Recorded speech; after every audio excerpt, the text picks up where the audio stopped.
You have exactly 30 seconds to convince me you're not completely useless.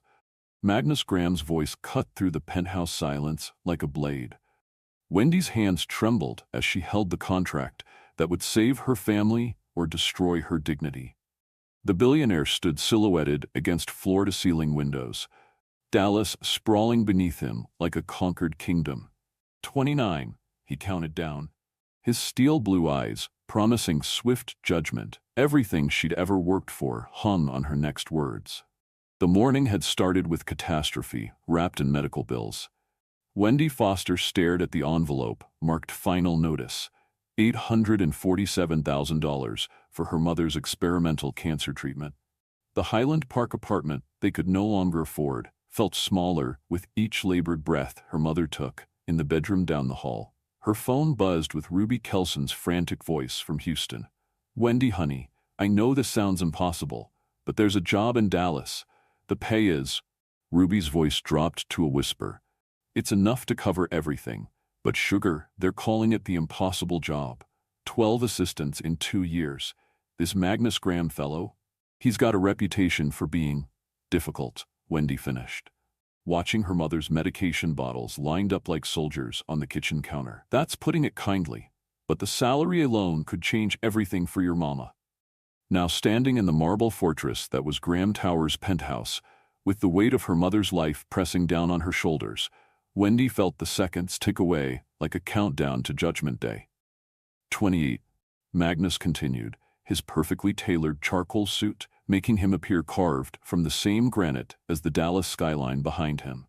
But something in his tone, the practiced cruelty, the calculated intimidation, triggered every ounce of Texas steel in Wendy's backbone. She'd grown up poor but proud, raised by a mother who taught her that grace under pressure was the mark of true class. This man expected her to crumble like all the others.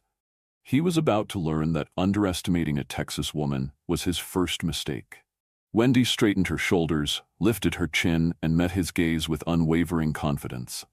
"Mr. Graham, if you're looking for someone to bow and scrape, you're wasting both our time. But if you want someone who will anticipate your needs before you know them, execute impossible tasks flawlessly, and make your life run like clockwork while maintaining absolute discretion, then you've found her." Magnus's countdown faltered. No one had ever interrupted his intimidation ritual. "I've managed CEOs who thought they were gods," Wendy continued, her voice steady despite the storm of emotions churning beneath the surface. "I've handled hostile takeovers, corporate espionage, and executives having public meltdowns. The question isn't whether I'm useless. It's whether you're smart enough to recognize excellence when it's standing in front of you." For the first time in 2 years, Magnus Graham found himself genuinely stunned. This woman, with her honey-blonde hair pulled back in a professional bun, her navy blazer that had seen better days but was pressed to perfection, and her amber eyes that held fire instead of fear, had just challenged him in his own domain. "And what makes you think you're so excellent, Miss Foster?" His voice carried a dangerous edge, but curiosity flickered beneath the frost. "Because I researched you, Mr. Graham. I know about the Kellerman Energy deal you've been trying to close for 6 months. I know about the zoning issues with your Uptown development project. I know that your last 3 assistants quit during board meetings because they couldn't handle pressure." Wendy took a calculated step forward. "I also know that despite your reputation for being impossible, Graham Empire's stock has risen 40% in 2 years under your leadership. That doesn't happen by accident. It happens because somewhere beneath all that intimidation, you're brilliant. And brilliant people don't want to waste time breaking in assistants who can't keep up." The penthouse fell silent, except for the distant hum of Dallas traffic 40 floors below. Magnus studied her with the intensity of a predator sizing up prey, but for the first time, he wasn't sure who was hunting whom. "You think you can handle me, Miss Foster?" "Mr. Graham," Wendy said, her voice dropping to a tone that was part challenge, part promise.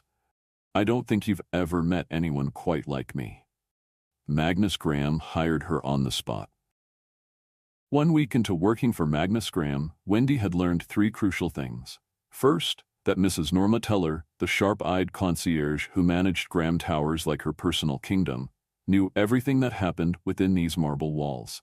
Second, that Herman Diaz, the maintenance manager, possessed both the gentlest soul and the most comprehensive knowledge of Magnus's patterns. And third, that her new employer collected broken dreams like other men collected vintage wines. "Honey, I've seen 12 assistants come and go in 2 years," Mrs. Norma warned as she handed Wendy her security badge that first Monday morning. The elegant older woman, her silver hair perfectly coiffed and her knowing eyes missing nothing, had worked in luxury Dallas real estate longer than Magnus had been alive. "That man upstairs collects broken dreams like trophies. Sweet girls, smart girls, capable girls, doesn't matter. He finds exactly what makes them vulnerable and presses until they shatter." But Wendy wasn't like the others, and by Wednesday, even Mrs. Norma had to admit it. Where previous assistants had tried to please Magnus, Wendy anticipated him. Where they had scrambled to keep up with his impossible demands, she stayed 3 steps ahead. When the Henderson Oil merger meeting was threatened by flooding at the original downtown venue, she had already secured the ballroom at the Adolphus Hotel and arranged catering that impressed even the notoriously particular petroleum executives. "How did you know to book a backup location?" Magnus demanded that afternoon, his steel blue eyes studying her with an intensity that made her pulse quicken in ways she refused to acknowledge.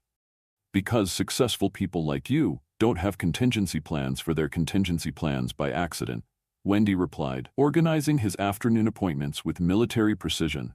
"You've built an empire by preparing for every possibility except failure. I'm simply applying the same philosophy to your schedule." Something flickered across Magnus's face, surprise perhaps, or the beginning of respect. For a moment, the harsh lines around his eyes softened, and Wendy caught a glimpse of the man beneath the armor. Then his phone rang with another crisis, and the moment passed. But moments like that began accumulating throughout the week. When Thomas Graham, Magnus's steel-hearted father, arrived for an unscheduled inspection tour of the company headquarters, Wendy had already prepared detailed reports on every department's performance, arranged for fresh flowers in the conference rooms, and somehow managed to have Magnus's favorite lunch waiting despite the chaos.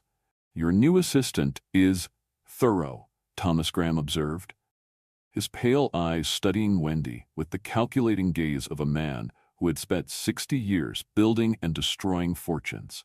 Even at 72, Thomas carried himself with the rigid authority of old Dallas money, every word measured for maximum impact. "She's adequate," Magnus replied coolly, but Wendy noticed how his jaw tightened whenever his father spoke.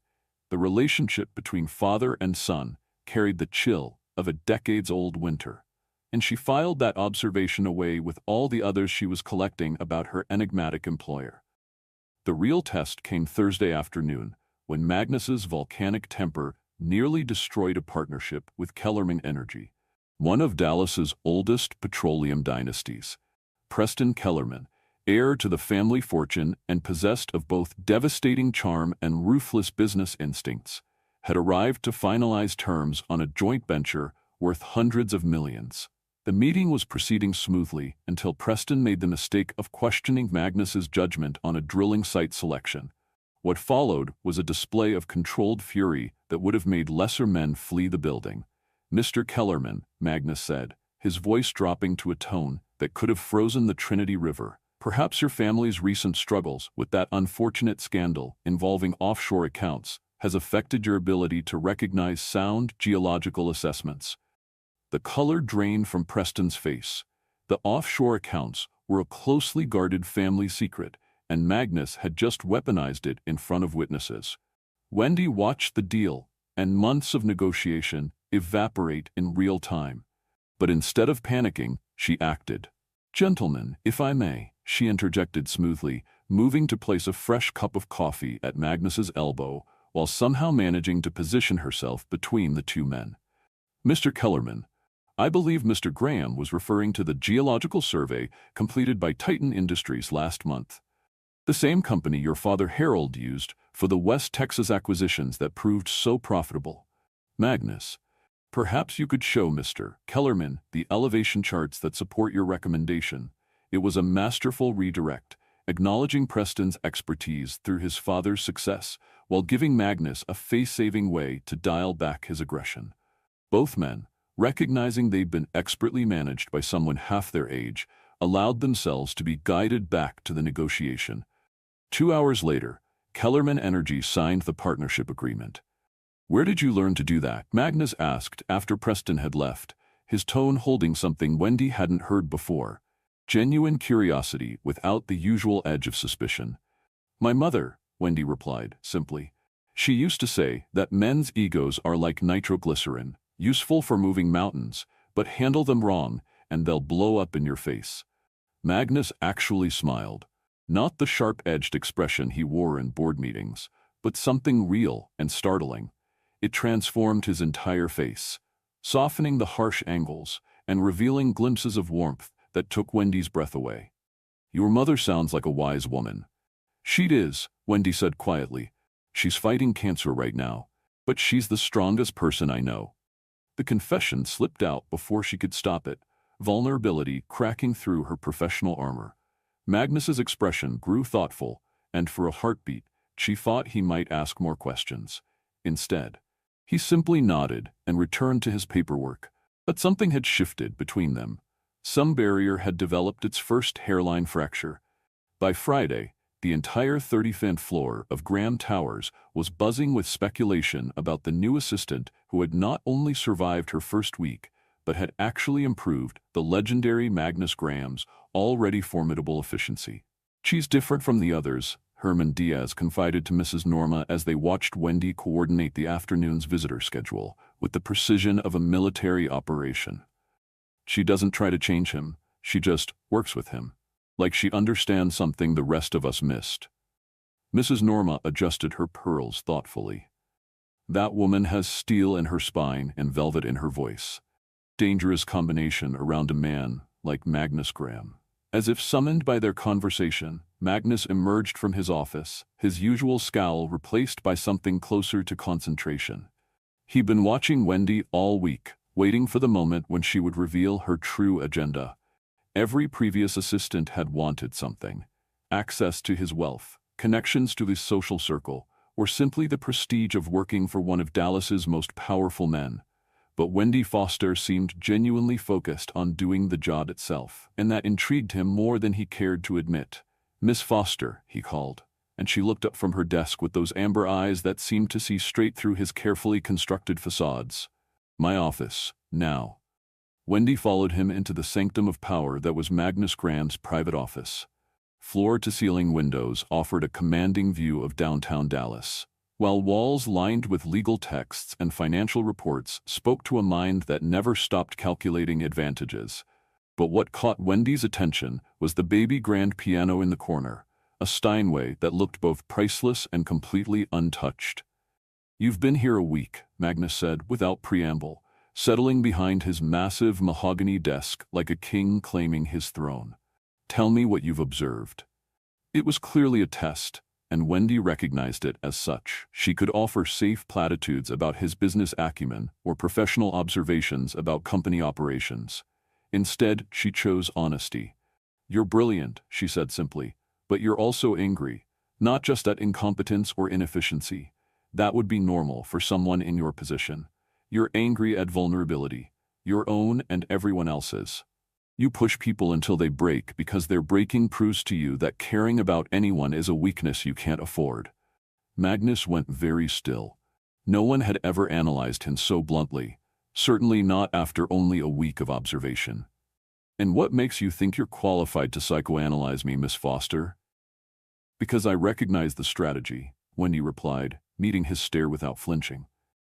"I grew up poor, Mr. Graham. You learn early that showing weakness invites predators.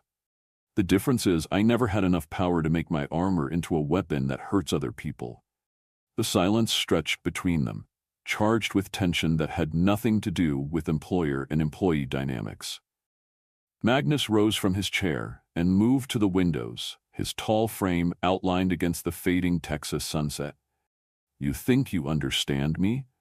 His voice carried a dangerous quiet. "I think you're tired," Wendy said softly. "I think building walls to protect yourself has become so automatic that you've forgotten what you were protecting in the first place." Magnus turned, and for a moment, His expression was completely unguarded. In that instant, Wendy saw not the ruthless king of Dallas real estate, but a man who had convinced himself that loneliness was the price of strength. Then his phone buzzed with yet another crisis, and the moment shattered like glass. But that night, alone in his penthouse, after Wendy had gone home to her mother, Magnus found himself thinking about amber eyes that seemed to see through shadows, and a voice that spoke truth without cruelty. For the first time in years, he wondered what it might feel like to lower his guard just enough to let someone in. He dismissed the thought as weakness and poured himself 3 fingers of whiskey. But even the alcohol couldn't quite erase the memory of Wendy Foster standing in his office, unafraid and unimpressed by everything he used to intimidate the world. Have you ever taken a job that everyone said was impossible? Share your experiences with difficult bosses in the comments below. Monday arrived with the fury of a Texas thunderstorm, and Magnus Graham's mood matched the weather.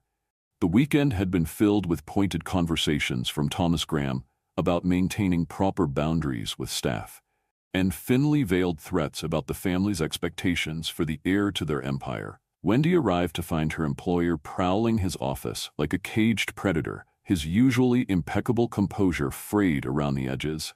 She'd learned to read the signs, the sharper edge to his voice, the way his hands moved with precise, controlled motions that spoke of barely leashed energy. The Morrison contract requires revision, he announced without looking up from the documents scattered across his desk. I want every clause examined for loopholes. The Kellerman partnership documentation needs final review, and the zoning board meeting for the Uptown project has been moved to this afternoon. It was an impossible workload for one day, clearly designed to test her limits. But Wendy had grown up in a household where impossible was just another word for Tuesday. Of course, she replied calmly, already prioritizing tasks in her mind. Shall I reschedule your lunch with the Heritage Bank executives, or would you prefer to handle that meeting while I coordinate with legal on the Morrison revisions? Magnus finally looked up, clearly expecting her to protest the unreasonable demands. Instead, she stood there with her tablet ready, honey blonde hair pulled back in a sleek chignon, her emerald green blouse bringing out the gold flecks in her eyes. She looked composed, capable, and completely unruffled by his attempt to overwhelm her. Handle both, he said curtly, testing her further. Certainly, I'll have Morrison's legal team on standby for conference calls while you're in the Heritage meeting. The Kellerman documents will be ready for your review by 2. And I've already confirmed that the zoning board can accommodate our presentation at 4:30 instead of the original 3 o'clock. She paused, studying his face with those perceptive eyes. Also, I took the liberty of having Dr. Rudy Mayford's office confirm your appointment tomorrow. He mentioned that stress management might be beneficial given your current workload. Magnus froze. His appointment with Dr. Mayford was private, carefully scheduled and fiercely protected. The fact that she had not only discovered it, but had the audacity to comment on it, should have triggered his fury. Instead, he found himself curious about how she'd managed to uncover information that he kept deliberately hidden. How exactly did you learn about Dr. Mayford? You have a prescription bottle on your desk. Anxiety medication with his name on it, Wendy replied matter-of-factly. Given that you haven't taken any in the 3 hours I've been here, despite clearly needing it, I assumed you might benefit from discussing whatever's driving your current stress levels with a professional. The observation was clinical, professional, and delivered without judgment, but it cut straight through his defenses to expose vulnerabilities he thought he'd hidden. Miss Foster, Magnus said, his voice dropping to the tone that made boardroom executives sweat. My personal life is not part of your job description. No, sir, it's not, Wendy agreed. But your professional effectiveness is. And right now, whatever's eating at you is affecting your judgment. The Morrison contract doesn't need revision. It's already airtight. You're creating work because you need the distraction. The Kellerman partnership is solid as written, and the zoning board meeting could be handled by any competent attorney. But you're insisting on personally managing it because you need to feel in control of something. Each word was a precision strike, delivered with the kind of insight that only came from careful observation and genuine understanding. Magnus realized that in 1 week, This woman had managed to map the patterns of his behavior with surgical accuracy. "You presume a great deal, Miss Foster." "I observe effectively, Mr. Graham. It's what makes me good at my job." Wendy moved closer to his desk, her presence somehow both calming and electrifying. "Whatever happened this weekend to put you in this mood, taking it out on your workload won't solve it. But it will prevent you from focusing on the things that actually matter. Like the Petroleum Council dinner, Thursday night, where you'll need to be charming instead of intimidating." Magnus found himself caught between admiration and irritation. No one had ever managed to diagnose his emotional state so accurately, while simultaneously challenging his methods and offering solutions. It was infuriating and impressive in equal measure. "And I suppose you have suggestions for how I should handle my stress levels?" "Take the medication your doctor prescribed. Trust your capable staff to handle routine tasks. And stop pushing people away just because caring about their competence might lead to caring about them as individuals." The last observation hit like a physical blow. Wendy had identified his central defense mechanism, the deliberate cultivation of emotional distance that kept him safe from attachment and inevitably from the pain of loss. "That's quite enough psychology for one morning, Miss Foster." "Of course," she replied, but her eyes held a warmth that suggested understanding rather than retreat. "I'll be at my desk, handling the impossible workload you've assigned me." "But, Magnus?" The use of his first name stopped him cold. No assistant had ever dared such familiarity. "Your mother's Chopin Nocturne is beautiful. You should play it more often."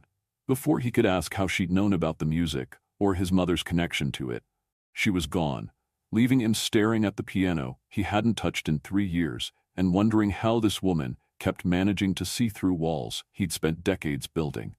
The morning progressed with Wendy performing her usual magic, transforming Magnus's impossible demands into smoothly executed results. But the undercurrent of tension between them had shifted. Where before it had been the simple friction of employer and employee finding their rhythm, now it carried the charge of two people becoming aware of each other as something more than professional colleagues. The change became impossible to ignore during the Heritage Bank meeting. Preston Kellerman had inherited more than just his family's petroleum fortune. He'd also inherited their legendary charm and an eye for exceptional women. When he arrived for the Heritage Bank meeting that afternoon, his attention immediately fixed on Wendy with the focused intensity of a man accustomed to acquiring whatever caught his interest. "Magnus, you didn't mention your new assistant was so..." Preston paused meaningfully as Wendy served coffee with elegant efficiency, accomplished.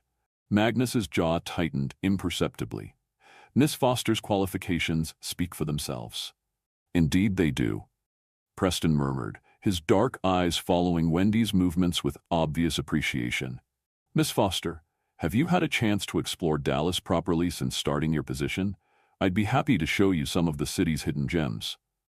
Wendy smiled politely, but Magnus noticed how she positioned herself slightly closer to his chair, a subtle signal that didn't escape Preston's notice either. "That's very kind, Mr. Kellerman, but my schedule keeps me quite busy." "All work and no play," Preston said with practiced charm. "Surely Magnus doesn't keep you chained to your desk." "Miss Foster manages her own schedule," Magnus interjected, his voice carrying an edge that made the Heritage Bank executives shift uncomfortably. "Perhaps we should focus on the loan structures we're here to discuss." But Preston wasn't easily deterred. Throughout the 2-hour meeting, he found opportunities to address Wendy directly, complementing her insights when she provided clarification on complex financial points and making increasingly personal observations about her competence. "A woman who understands both petroleum futures and municipal bonds," Preston mused during a coffee break. "Rare combination in Dallas. We should discuss investment strategies over dinner sometime." Magnus rose abruptly, his 6'3" frame radiating controlled tension. "Miss Foster, could you review the Henderson documentation in my office now?" It wasn't a request, and Wendy recognized the barely leashed fury beneath his professional facade. She followed him into his private office, acutely aware of how his entire demeanor had shifted during Preston's obvious flirtation.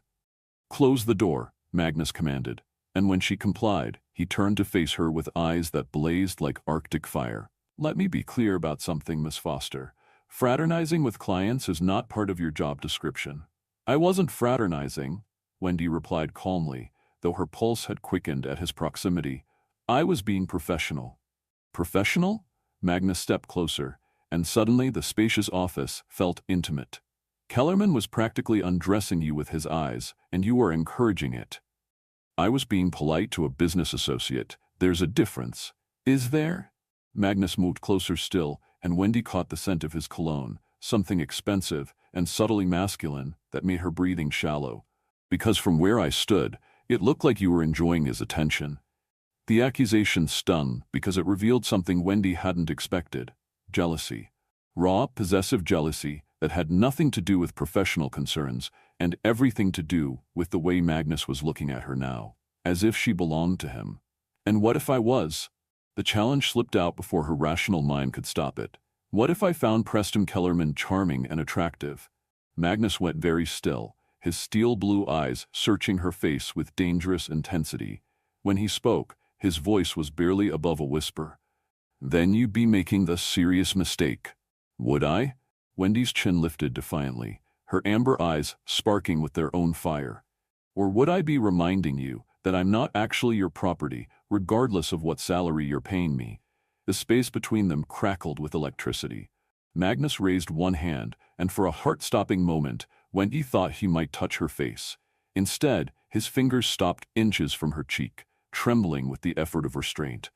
"Miss Foster," he said, his voice rough with emotions he refused to name, "you have no idea what you're playing with." "Don't I?" She stepped closer, close enough that her breath whispered across his throat. "I see the way you look at me, Magnus. I see how your hands clench when other men pay me attention. I see how you find excuses to call me into your office just to have me close. You're imagining things." "Am I?" Wendy's hand rose to rest against his chest, over his heart that was pounding like a storm. "Your heart is racing. That tells me everything I need to know." For a suspended moment, they stood frozen in space that hummed with possibility and danger. Magnus's eyes dropped to her lips, and Wendy felt the pull of attraction so strong it seemed to have its own gravitational force. Then Preston Kellerman's laughter echoed from the conference room, shattering the spell like glass. Magnus stepped back so abruptly that Wendy swayed, and his expression closed like shutters slamming shut. "This conversation is over," he said coldly. "And, Miss Foster, in the future, maintain appropriate professional boundaries with clients." He stalked out, leaving Wendy alone with her racing heart and the devastating realization that the impossible job had become something far more dangerous than she'd ever imagined. The rest of the week passed in a careful dance of professional courtesy and simmering tension. Magnus retreated behind walls of icy politeness, while Wendy threw herself into her work with renewed determination. But the awareness between them had been awakened, and it prowled beneath every interaction, like a caged predator. Wednesday brought unexpected salvation in the form of Herman Diaz's gentle wisdom. The maintenance manager found Wendy on the 35th floor balcony during her lunch break, staring out at the Dallas skyline with troubled eyes. "Troubled thoughts make heavy burdens, señorita," Herman observed, joining her at the railing with his characteristic kindness. "Just enjoying the view," Wendy replied, but her smile felt forced. Herman studied her with eyes that had witnessed 2 years of assistance coming and going. "In my family, we have a saying, el corazón ve lo que los ojos no pueden."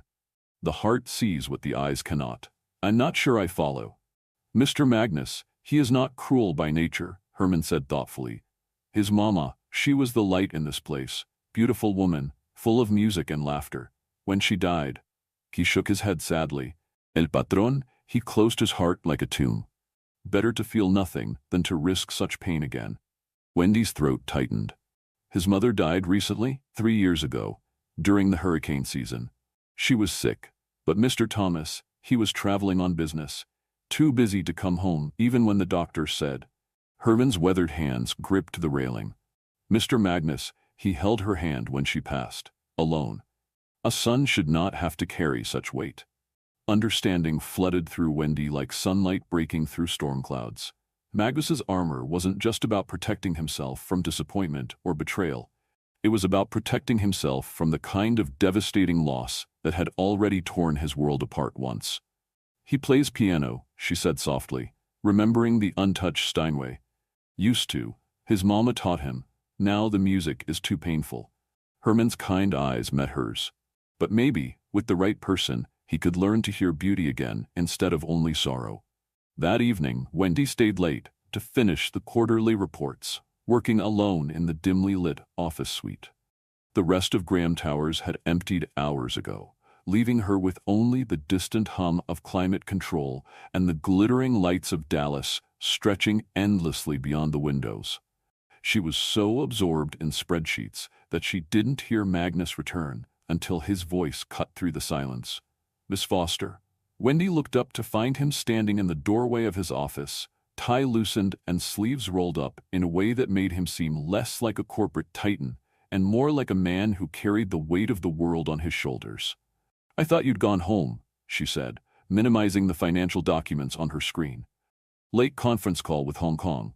Magnus moved to the windows, his reflection ghost-like against the glass. "You should go home. Your mother will be worried." The mention of her mother sent a familiar stab of anxiety through Wendy's chest. The medical bills were mounting faster than her salary could cover them, and each day brought her closer to impossible choices she wasn't ready to make. "She's asleep by now," Wendy replied quietly. "The medication makes her drowsy." Something in her tone made Magnus turn, and she saw his expression soften fractionally. "How is she?" "Fighting." The single word carried the weight of months of hospital visits, sleepless nights, and stubborn hope in the face of terrifying odds. "She's stronger than the cancer." "But the treatment." Wendy's voice caught, despite her determination to remain professional. Magnus was quiet for a long moment, studying her with those perceptive eyes that seemed to see through every defense she'd built. "Is that why you took this job? The salary?" Wendy could have deflected, maintained the professional boundaries he'd demanded. Instead, she chose honesty. "Experimental treatment costs $847,000. Insurance won't cover it, because it's still in trials. But it's her best chance." She met his gaze without apology. "So yes, Mr. Graham, I took this impossible job because impossible was my only option." The confession hung between them, like a bridge neither of them was sure they should cross. Magnus moved closer, his footsteps silent on the plush carpet. "You could have told me. Would it have mattered?" He was quiet for so long that Wendy thought he wouldn't answer. When he finally spoke, his voice carried a vulnerability she'd never heard before. "My mother had cancer. Pancreatic. They caught it late because she'd been hiding the symptoms, not wanting to worry anyone." His hands clenched into fists. "By the time we knew, there was nothing experimental treatments could have done. Nothing anyone could have done." Understanding passed between them, the recognition of shared terror, of loving someone whose life hung in the balance of medical mysteries and financial realities. "I'm sorry," Wendy said softly. "She would have liked you," Magnus replied, his eyes distant with memory. "She had the same fire you do, the same refusal to back down when something mattered." He moved closer still, and Wendy found herself caught in the gravity of his presence. This close, she could see the fine lines around his eyes that spoke of sleepless nights and heavy responsibilities. Could see the way his mouth curved with barely suppressed emotion. "Miss Foster," he said, and her name sounded different in his voice. Rougher, more intimate. "Wendy," she corrected, her own voice barely a whisper. "Wendy." The name seemed to unlock something in him. "What you said Monday, about pushing people away." "Magnus." She reached up without thinking, her fingers tracing the sharp line of his jaw. "You don't have to explain anything." But he caught her hand, holding it against his face with desperate gentleness. "Yes, I do. Because you're right. I do push people away. I've made it an art form, and I'm very good at it." "Why?" "Because caring about someone means you can lose them." His eyes closed as if the admission physically hurt. "And I can't. I won't survive that kind of loss again." Wendy's heart broke for the man beneath the armor, for the son who'd held his mother's hand through her final moments and built walls to ensure he'd never be that vulnerable again. "Magnus," she whispered, and when he opened his eyes, she saw raw pain that took her breath away. "I'm not going anywhere." The promise hummed between them like a vow, and for a moment, the future seemed full of possibilities neither of them had dared to imagine.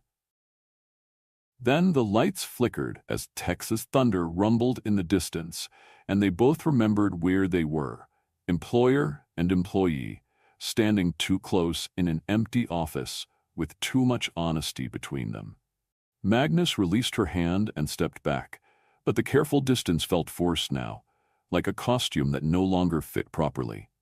"You should go home," he said, his voice carefully neutral. "The storm is getting worse."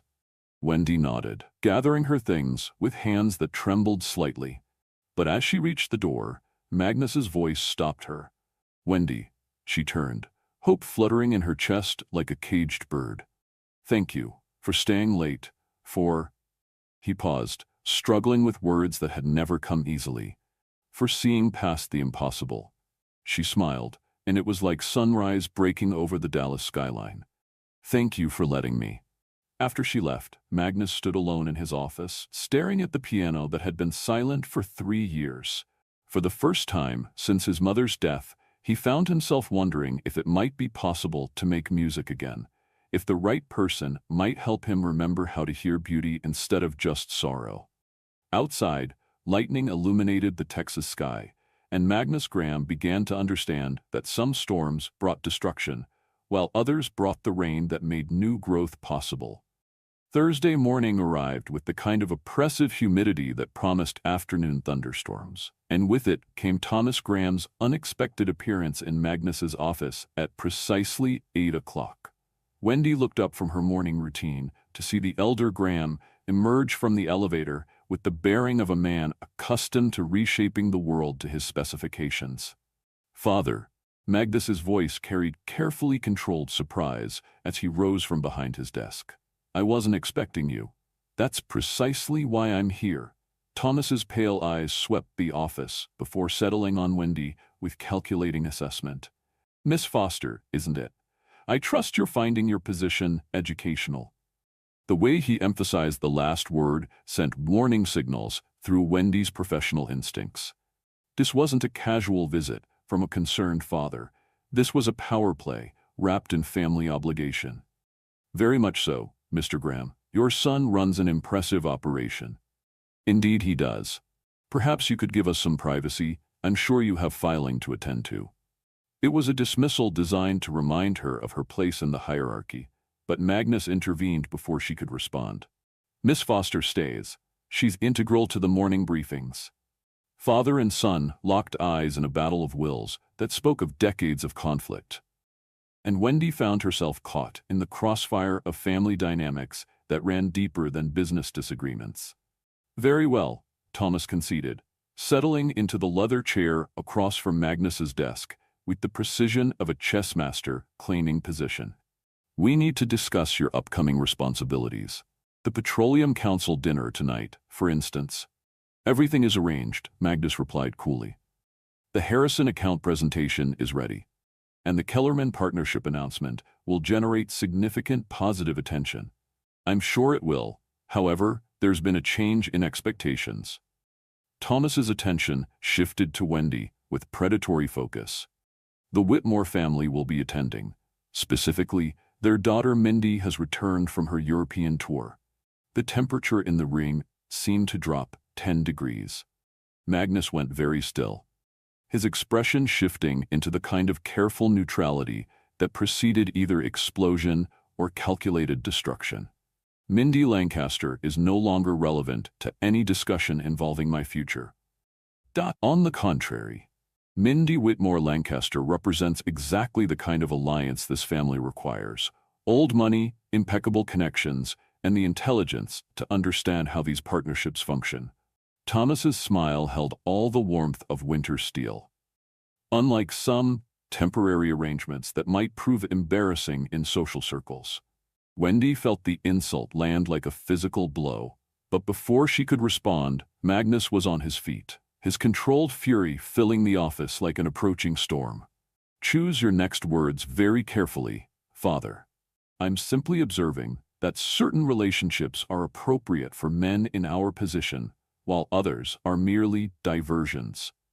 Thomas rose as well, matching his son's intimidating height with decades of practiced authority. Mindy understands discretion. She understands that personal feelings are secondary to family legacy. Mindy understands greed and social climbing, nothing more. Perhaps, but she also understands that love is a luxury men like us can't afford. Thomas moved toward the door with deliberate precision. I trust you'll remember that tonight. The Petroleum Council dinner isn't just business. It's an opportunity to demonstrate that the Graham name still represents stability and good judgment. After he left, the office fell into silence, broken only by the distant rumble of approaching thunder. Magnus stood rigid at the windows, his shoulders set with tension that spoke of battles fought and refought across generations. Magnus, Wendy began softly. Don't. His voice cut through her concern like broken glass. Whatever you're thinking, don't. But Wendy had built her career on reading people, and she could see past his armor to the man struggling beneath it. Thomas Graham's visit hadn't just been about family expectations. It had been a calculated attack on the fragile trust beginning to grow between his son and the woman who threatened to change everything.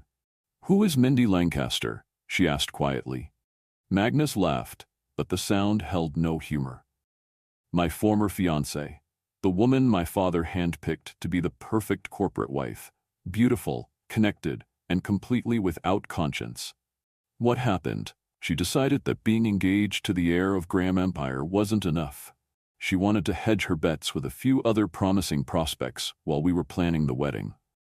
Magnus turned from the window, his eyes holding depths of old pain. I found her in bed with a rival oil executive 2 weeks before her ceremony. Apparently, diversifying her portfolio extended beyond financial investments. Wendy's heart clenched at the casual way he delivered the devastating betrayal. No wonder he'd built walls around himself. He'd learned early that even those closest to him could be bought. I'm sorry, don't be. It taught me valuable lessons about trust and expectations. Magnus straightened his tie with sharp, precise movements. Lessons I won't forget tonight. You're going to the dinner. Of course, business doesn't stop for personal discomfort. His mask was sliding back into place, transforming him from vulnerable man to untouchable corporate prince.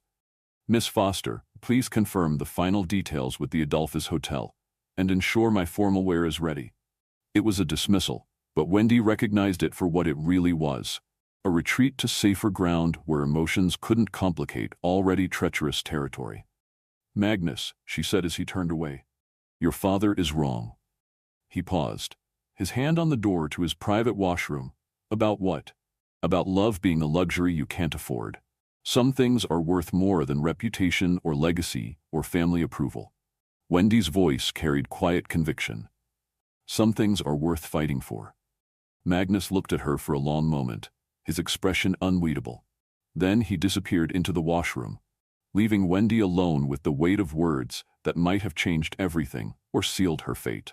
That afternoon, while Magnus prepared for an evening that promised to test every defense he'd built, Wendy found herself thinking about the untouched piano in his office and the music that had been silenced by too much loss.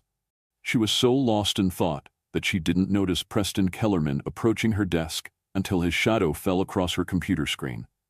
Miss Foster, you look troubled. I hope Magnus isn't working you too hard. Wendy looked up to find Preston studying her with the kind of focused attention that made her suddenly aware they were alone in the outer office. Mr. Kellerman, I wasn't expecting you. I was in the building for a meeting with the Heritage Bank executives. Thought I'd stop by and see how you were settling in. Preston moved closer, his expensive cologne preceding him like an advance guard. I also wanted to extend that dinner invitation properly. Tonight, if you're free. I'm afraid I'm not available. Pity, though I can't say I'm entirely surprised. Preston's dark eyes held knowing amusement. Magnus has always been possessive of things he values. The observation carried implications that made Wendy's cheeks warm. Mr. Graham and I have a professional relationship. Of course you do. Preston's smile suggested he wasn't fooled for a moment. But Miss Foster, if you ever find yourself interested in a relationship that offers more than professional satisfaction, I hope you'll remember my offer." Before Wendy could respond, the elevator chimed, and Magnus emerged looking like he'd stepped out of a fashion magazine. Charcoal suit perfectly tailored, dark hair styled with casual precision, and an aura of dangerous elegance that made Preston's polished charm seem amateur by comparison. "Kellerman," Magnus's greeting held all the warmth of Arctic wind. "I wasn't aware we had an appointment." "We don't. I was simply visiting with Miss Foster." Preston's tone suggested private amusement at Magnus's obvious territorial instincts. "Trying to convince her to have dinner with me tonight." Magnus went very still, his steel blue eyes fixing on Preston with predatory focus. "Miss Foster is attending the Petroleum Council dinner tonight, as my date." The lie hit the rube like lightning, crackling with implications that left all three of them momentarily speechless. Wendy stared at Magnus in shock, while Preston's eyebrows rose with interest that bordered on delight. "How unexpected," Preston murmured. "I wasn't aware that Magnus Graham had started bringing assistants to social functions as companions." "There are many things about my life that might surprise you, Kellerman." Magnus moved to Wendy's desk with fluid grace, his hand coming to rest possessively on her shoulder. "Wendy, shall we review the evening's arrangements?" It wasn't a request, and Wendy found herself rising automatically, acutely aware of the heat of his touch through the silk of her blouse, and the way Preston was studying their interaction with calculating eyes. "Of course," she managed, her voice steadier than she felt. Preston laughed, a sound rich with genuine appreciation. "Magnus, you continue to fascinate me, Miss Foster. It seems your evening just became far more interesting than a simple dinner with me could have provided." After he left, Wendy turned to face Magnus with eyes that blazed with amber fire. "What the hell was that?" "That," Magnus said, his hand still burning against her shoulder, "was me remembering that some things are worth fighting for." The admission hung between them like a bridge spanning an impossible chasm, and for the first time since accepting the impossible job, Wendy realized that she was about to step into a world where business and pleasure, employer and employee, protector and protected, would become dangerously, irrevocably intertwined. But as Magnus's fingers traced the line of her shoulder with unconscious possessiveness, she also realized that some bridges were worth crossing, even when you couldn't see what waited on the other side. 4 hours later, Wendy stood before the full-length mirror in her modest apartment, feeling like Cinderella preparing for a ball where she knew the glass slippers wouldn't fit. The dress hanging on her closet door, a simple black cocktail dress she'd worn to her college graduation 3 years ago, suddenly seemed woefully inadequate for an evening among Dallas petroleum royalty. Her mother appeared in the doorway, moving slowly, but with eyes bright with curiosity and the kind of maternal intuition that could read hearts better than medical charts. "You look terrified, baby girl," Elizabeth Foster observed, settling carefully onto the edge of Wendy's bed. Despite the toll cancer had taken on her body, her spirit remained as fierce as Texas sunshine. "Want to tell your mama what's really going on?" Wendy sank onto the bed beside her mother, breathing in the familiar scent of jasmine perfume that had been Elizabeth's signature since Wendy was a child. "I think I'm in over my head, Mama. With the job or with the man?" Trust her mother to cut straight to the heart of things. Wendy had inherited many traits from Elizabeth Foster: her stubborn determination, her ability to read people, and her unfortunate tendency to fall for complicated men who carried their wounds like armor. "Both," Wendy admitted. "Magnus Graham he's not what I expected."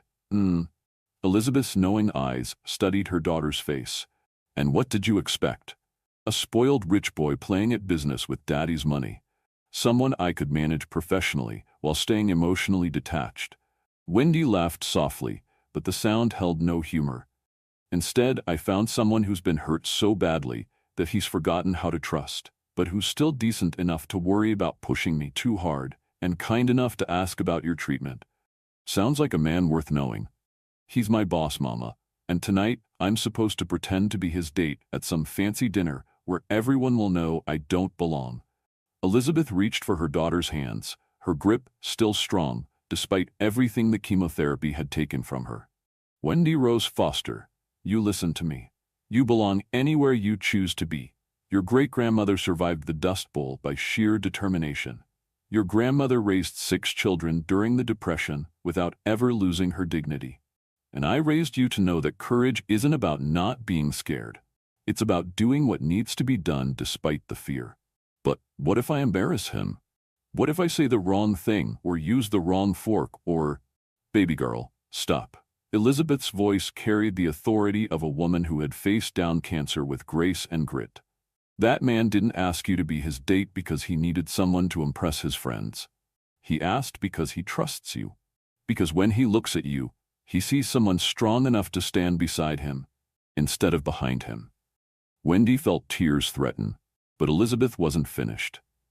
Besides, her mother continued with a smile that held echoes of the beauty that had once made Robert Foster forget every sensible thought in his head. You're forgetting something important. What's that? You're not going as Wendy, the poor girl from East Dallas. You're going as Wendy Foster, the woman who impressed Magnus Graham enough that he hired her after 30 seconds and trusted her enough to let her see past his defenses. Elizabeth squeezed her daughter's hands. That woman can handle anything those fancy petroleum people can dish out. An hour later, Wendy stood in the lobby of Graham Towers wearing her simple black dress and her mother's pearl earrings, feeling simultaneously overdressed and completely inadequate. She'd managed to tame her honey blonde hair into an elegant updo and applied makeup with the precision of a woman who understood that confidence was half costume and half conviction. When the elevator chimed and Magnus emerged wearing a perfectly tailored tuxedo that transformed him from corporate prince to something approaching royalty, Wendy felt her breath catch in her throat. "You look beautiful," he said simply, and the genuine appreciation in his voice did more for her confidence than any amount of expensive clothing could have managed. "Thank you, you clean up pretty well yourself." Magnus smiled, not his sharp-edged business expression, but something real and warm that made her pulse quicken. "Shall we face the lions together?" Wendy took his offered arm, feeling the solid strength beneath the elegant fabric and drawing courage from his presence. "Lead the way, Mr. Graham." The Petroleum Council dinner was being held at the mansion on Turtle Creek, Dallas's most exclusive hotel, and as their limousine pulled through the circular drive, Wendy caught glimpses of the kind of wealth that turned social gatherings into displays of power. "Remember," Magnus murmured as they approached the entrance. "Half these people would sell their grandmothers for the right business connection, and the other half already have. Smile, nod, and don't let anyone intimidate you." "What about your father and this Mindy person?" Magnus's expression hardened, almost imperceptibly. "Let me handle them." But as they entered the opulent ballroom with its crystal chandeliers and walls lined with old masters, Wendy realized that handling Thomas Graham and his chosen candidate for daughter-in-law might prove more complicated than Magnus anticipated, because Mindy Whitmore Lancaster was waiting for them just inside the entrance, looking like every man's fantasy of Southern belle sophistication, auburn hair styled in perfect waves, emerald silk dress that probably cost more than Wendy's annual rent, and smile sharp enough to cut glass. "Magnus, darling," Mindy purred, moving toward them with feline grace. "How wonderful that you finally decided to bring a date to one of these affairs. Though I must admit, I wasn't expecting." Her green eyes swept over Wendy with predatory assessment. "Someone quite so professional." The insult was delivered with such polished charm that it took a moment for the venom to register. But Magnus stepped protectively closer to Wendy, his hand settling at the small of her back with unmistakable possession. "Mindy, always a pleasure." "Wendy, I'd like you to meet Mindy Lancaster, an old acquaintance." "How lovely to meet you," Wendy replied with a smile that matched Mindy's for sharpness, while exceeding it for sincerity. "Magnus has told me so much about you." "Has he? How comprehensive of him." Mindy's laugh tinkled like expensive crystal being deliberately shattered. "I do hope he mentioned that some relationships in Dallas have deeper roots than others. History has a way of reasserting itself." It was a warning wrapped in social pleasantries, and Wendy recognized it as such. But before she could respond, Thomas Graham materialized beside them like a storm cloud in formal wear. "Mindy, you look radiant as always. Magnus, I see you've brought Miss Foster. How unconventional." The disapproval in his voice was subtle but unmistakable, and Wendy felt Magnus tense beside her, like a predator preparing to strike. "Father, Mindy." Magnus's greeting held all the warmth of a business transaction. "If you'll excuse us, I'd like to introduce Wendy to some of our associates." But Thomas wasn't finished establishing territorial boundaries. "Actually, Magnus, Harrison Petroleum is quite interested in discussing the new drilling contracts. Mindy's father specifically requested time with you this evening." It was a trap elegantly laid. Family obligation disguised as business necessity, with Mindy positioned as the perfect companion for such discussions, while Wendy was left to navigate hostile social waters alone. "Of course," Magnus replied smoothly, but his hand tightened protectively against Wendy's back. "Wendy, would you like to join us? Your insights on the contractual aspects might prove valuable." The offer was both lifeline and challenge, an opportunity to prove she belonged in this rarefied world or to demonstrate exactly how out of place she really was. "I'd be delighted," Wendy replied, meeting Mindy's sharp smile with serene confidence. "I always enjoy discussing petroleum futures with industry leaders." As they moved toward the Harrison family's table, Wendy caught sight of Preston Kellerman across the room, watching their group with obvious amusement and something that looked suspiciously like anticipation. The evening, she realized, was about to become a chess match where she wasn't entirely sure of the rules, but where losing might cost her more than just professional embarrassment. It might cost her the chance to discover what lay beneath Magnus Graham's carefully constructed defenses, and whether the impossible job might lead to something even more impossible. A love worth fighting for. The Harrison family table occupied prime real estate in the mansion's opulent ballroom, close enough to the speaker's podium to demonstrate importance, but positioned to allow for private conversations that could reshape the Texas petroleum landscape with a handshake and a signature. Charles Harrison, patriarch of Harrison Petroleum and a man who had turned oil exploration into both art and science, rose to greet them with the practiced charm of someone accustomed to wielding influence like a perfectly balanced blade. "Magnus, excellent to see you. And this must be the remarkable Miss Foster we've been hearing about." Charles's keen eyes assessed Wendy with the thoroughness of a man who had built his fortune by reading people as accurately as geological surveys. "Word is you've managed to impose order on my friend's famously chaotic schedule." "Mr. Harrison, it's an honor," Wendy replied, accepting his offered handshake with confidence that felt more genuine now that she was discussing something within her expertise. "Actually, Mr. Graham's schedule runs like clockwork.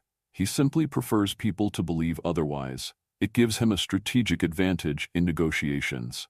Charles laughed with genuine delight. Perceptive and diplomatic.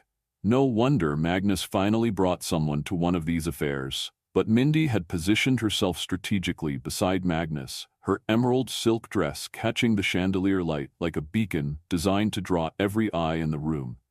"Charles, you're being far too kind," Mindy interjected with honeyed venom. "Though I suppose anyone who manages to last more than a week working for Magnus deserves recognition. Previous assistants found the intensity rather overwhelming." The comment was delivered with a smile that could have graced a magazine cover, but Wendy caught the calculated cruelty beneath the polished surface. This wasn't simple jealousy. This was a woman protecting territory she considered rightfully hers. "Oh, I don't find Magnus intense at all," Wendy replied with matching sweetness. "Demanding, certainly. Brilliant, absolutely. But when you understand what drives someone's passion, intensity becomes inspiration rather than intimidation." Magnus's hand found hers beneath the table, his fingers intertwining with hers in a gesture so natural. It felt like they'd been holding hands for years instead of days. The simple touch sent electricity racing up her arm and made her acutely aware of everything. The warmth of his skin, the strength of his grip, the way his thumb traced gentle circles against her palm. "Passion," Mindy repeated, her green eyes glittering with something that might have been amusement or might have been rage. "How Refreshing to hear someone describe Magnus in such terms. Though I suppose working relationships can sometimes create the illusion of deeper connections. There's nothing illusory about competence and mutual respect, Magnus said quietly, but his voice carried an edge that made Charles Harrison lean forward with interest. Indeed, Charles agreed. In my experience, the most successful partnerships, business or otherwise, are built on recognition of complementary strengths. The conversation continued through the first course, with Wendy finding herself drawn into discussions of drilling rights, environmental regulations, and market forecasts that would have intimidated her weeks ago. But Magnus's presence beside her was both anchor and sail, grounding her while giving her confidence to navigate unfamiliar waters. It was during the main course that Thomas Graham made his move. "Charles, I was hoping to discuss the Permian Basin acquisition with you and Magnus," Thomas said, his pale eyes holding the calculating coldness that Wendy was learning to recognize as a prelude to strategic strikes. "The timeline has accelerated, and certain decisions need to be made quickly." "Of course," Charles replied, "though I confess, I'm interested in Miss Foster's perspective on the financial structures. Magnus tells me she's been instrumental in organizing the preliminary negotiations." Wendy felt Minnie's attention sharpen like a blade being drawn from its sheath. This was danger's territory. Being acknowledged as more than decorative accompaniment in front of people who controlled billions in petroleum wealth. "I'd be happy to share what I know," Wendy said carefully, "though I'm sure Mr. Graham and his father have strategic insights that go far beyond my administrative overview." "Nonsense," Magnus replied, his hand tightening against hers. "Wendy has reviewed every contract, coordinated with 3 different legal teams, and identified potential complications that our previous analysts missed. Her perspective is invaluable." The praise was public, professional, and absolutely devastating to any pretense that their relationship was purely secretarial. Thomas Graham's expression grew arctic, while Mindy's smile sharpened into something that could have cut diamond. "How wonderfully thorough," Mindy murmured, "though I do hope Magnus isn't placing too much responsibility on someone so new to the petroleum industry. These acquisitions can be terribly complex for outsiders to fully grasp."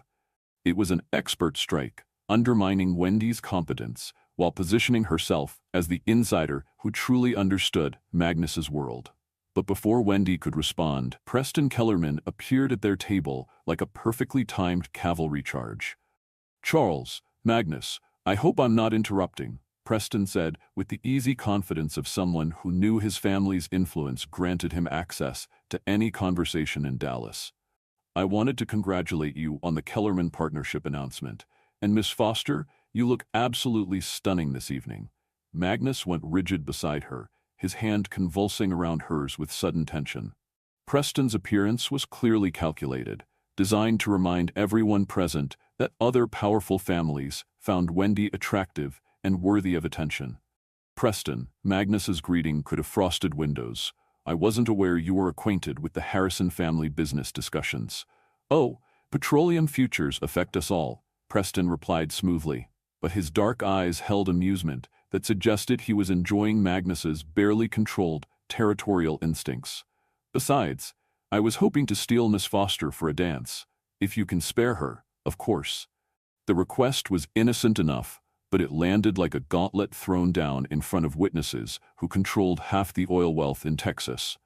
Every eye at the table focused on Magnus, waiting to see how he would respond to this public challenge to his claim.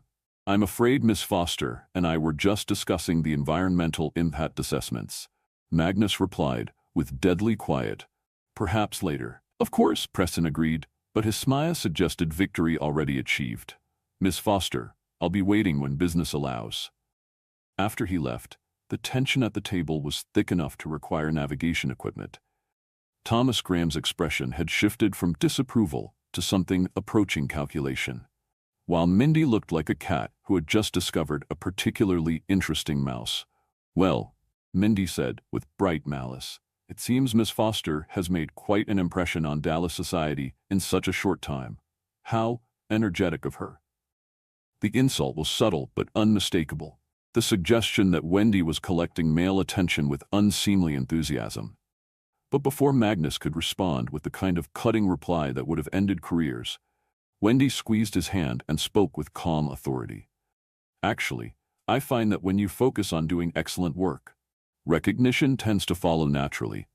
Mr. Kellerman has been kind enough to appreciate my contributions to the partnership negotiations, just as Mr. Graham has been generous in acknowledging my role in streamlining his operations. She smiled with serene confidence. Success tends to generate attention, don't you think? It was a perfect deflection, transforming Mindy's attempted character assassination into acknowledgement of professional competence, while subtly suggesting that those who didn't understand the difference might be revealing their own limitations. Charles Harrison laughed outright. Brilliantly said, Miss Foster. In my experience, those who accomplish great things rarely need to announce their achievements. Others do it for them. But Thomas Graham wasn't finished testing the boundaries of this unexpected development. Miss Foster, you mentioned environmental impact assessments. I'm curious about your background in petroleum science. Did you study geology? Environmental engineering, perhaps? It was a trap disguised as polite interest, an attempt to expose her as an amateur playing in a professional arena. Magnus started to intervene, but Wendy had spent weeks studying every aspect of his business empire, and she wasn't about to retreat now. Actually, my background is in business administration, with a focus on corporate restructuring, she replied confidently. But I found that understanding the technical aspects of any industry is essential for effective administration. I've spent considerable time reviewing the geological surveys for the Permian Basin acquisition, and I was particularly interested in the water rights implications that weren't fully addressed in the preliminary assessments. She paused, allowing her words to register before continuing. The Edwards Aquifer protection requirements could significantly impact drilling timeline and costs if they're not properly factored into the initial contracts. I believe that's why Mr. Graham requested additional legal review of the environmental clauses. Silence fell over the table like a curtain. Wendy had just demonstrated detailed knowledge of one of the most complex aspects of Texas petroleum law, knowledge that even seasoned industry veterans sometimes overlooked. Thomas Graham's pale eyes sharpened with something that might have been respect or might have been concern. Mindy's perfect smile faltered for the first time all evening, and Magnus looked at Wendy as if she had just performed magic. Remarkable, Charles Harrison murmured. Miss Foster, you've identified the exact issue that's been troubling our legal team for weeks. How did you? I read everything, Wendy replied simply. Mr. Graham's success is built on preparation and attention to detail. I try to apply the same standards to my own work. Magnus's hand tightened around hers, and when she glanced at him, she saw something in his steel blue eyes that made her pulse race. Pride, admiration, and something deeper that made her chest tight with possibility. But the moment was shattered by Mindy's crystalline laugh.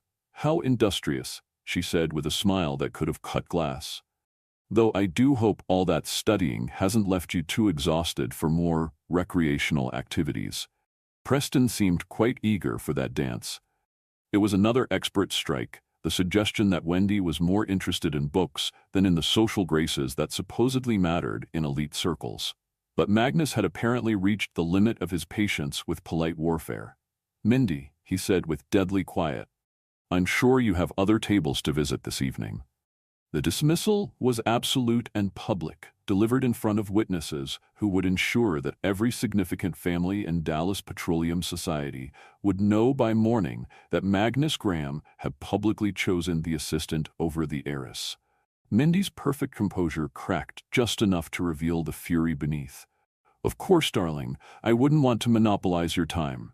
She rose with fluid grace, but her green eyes promised retribution.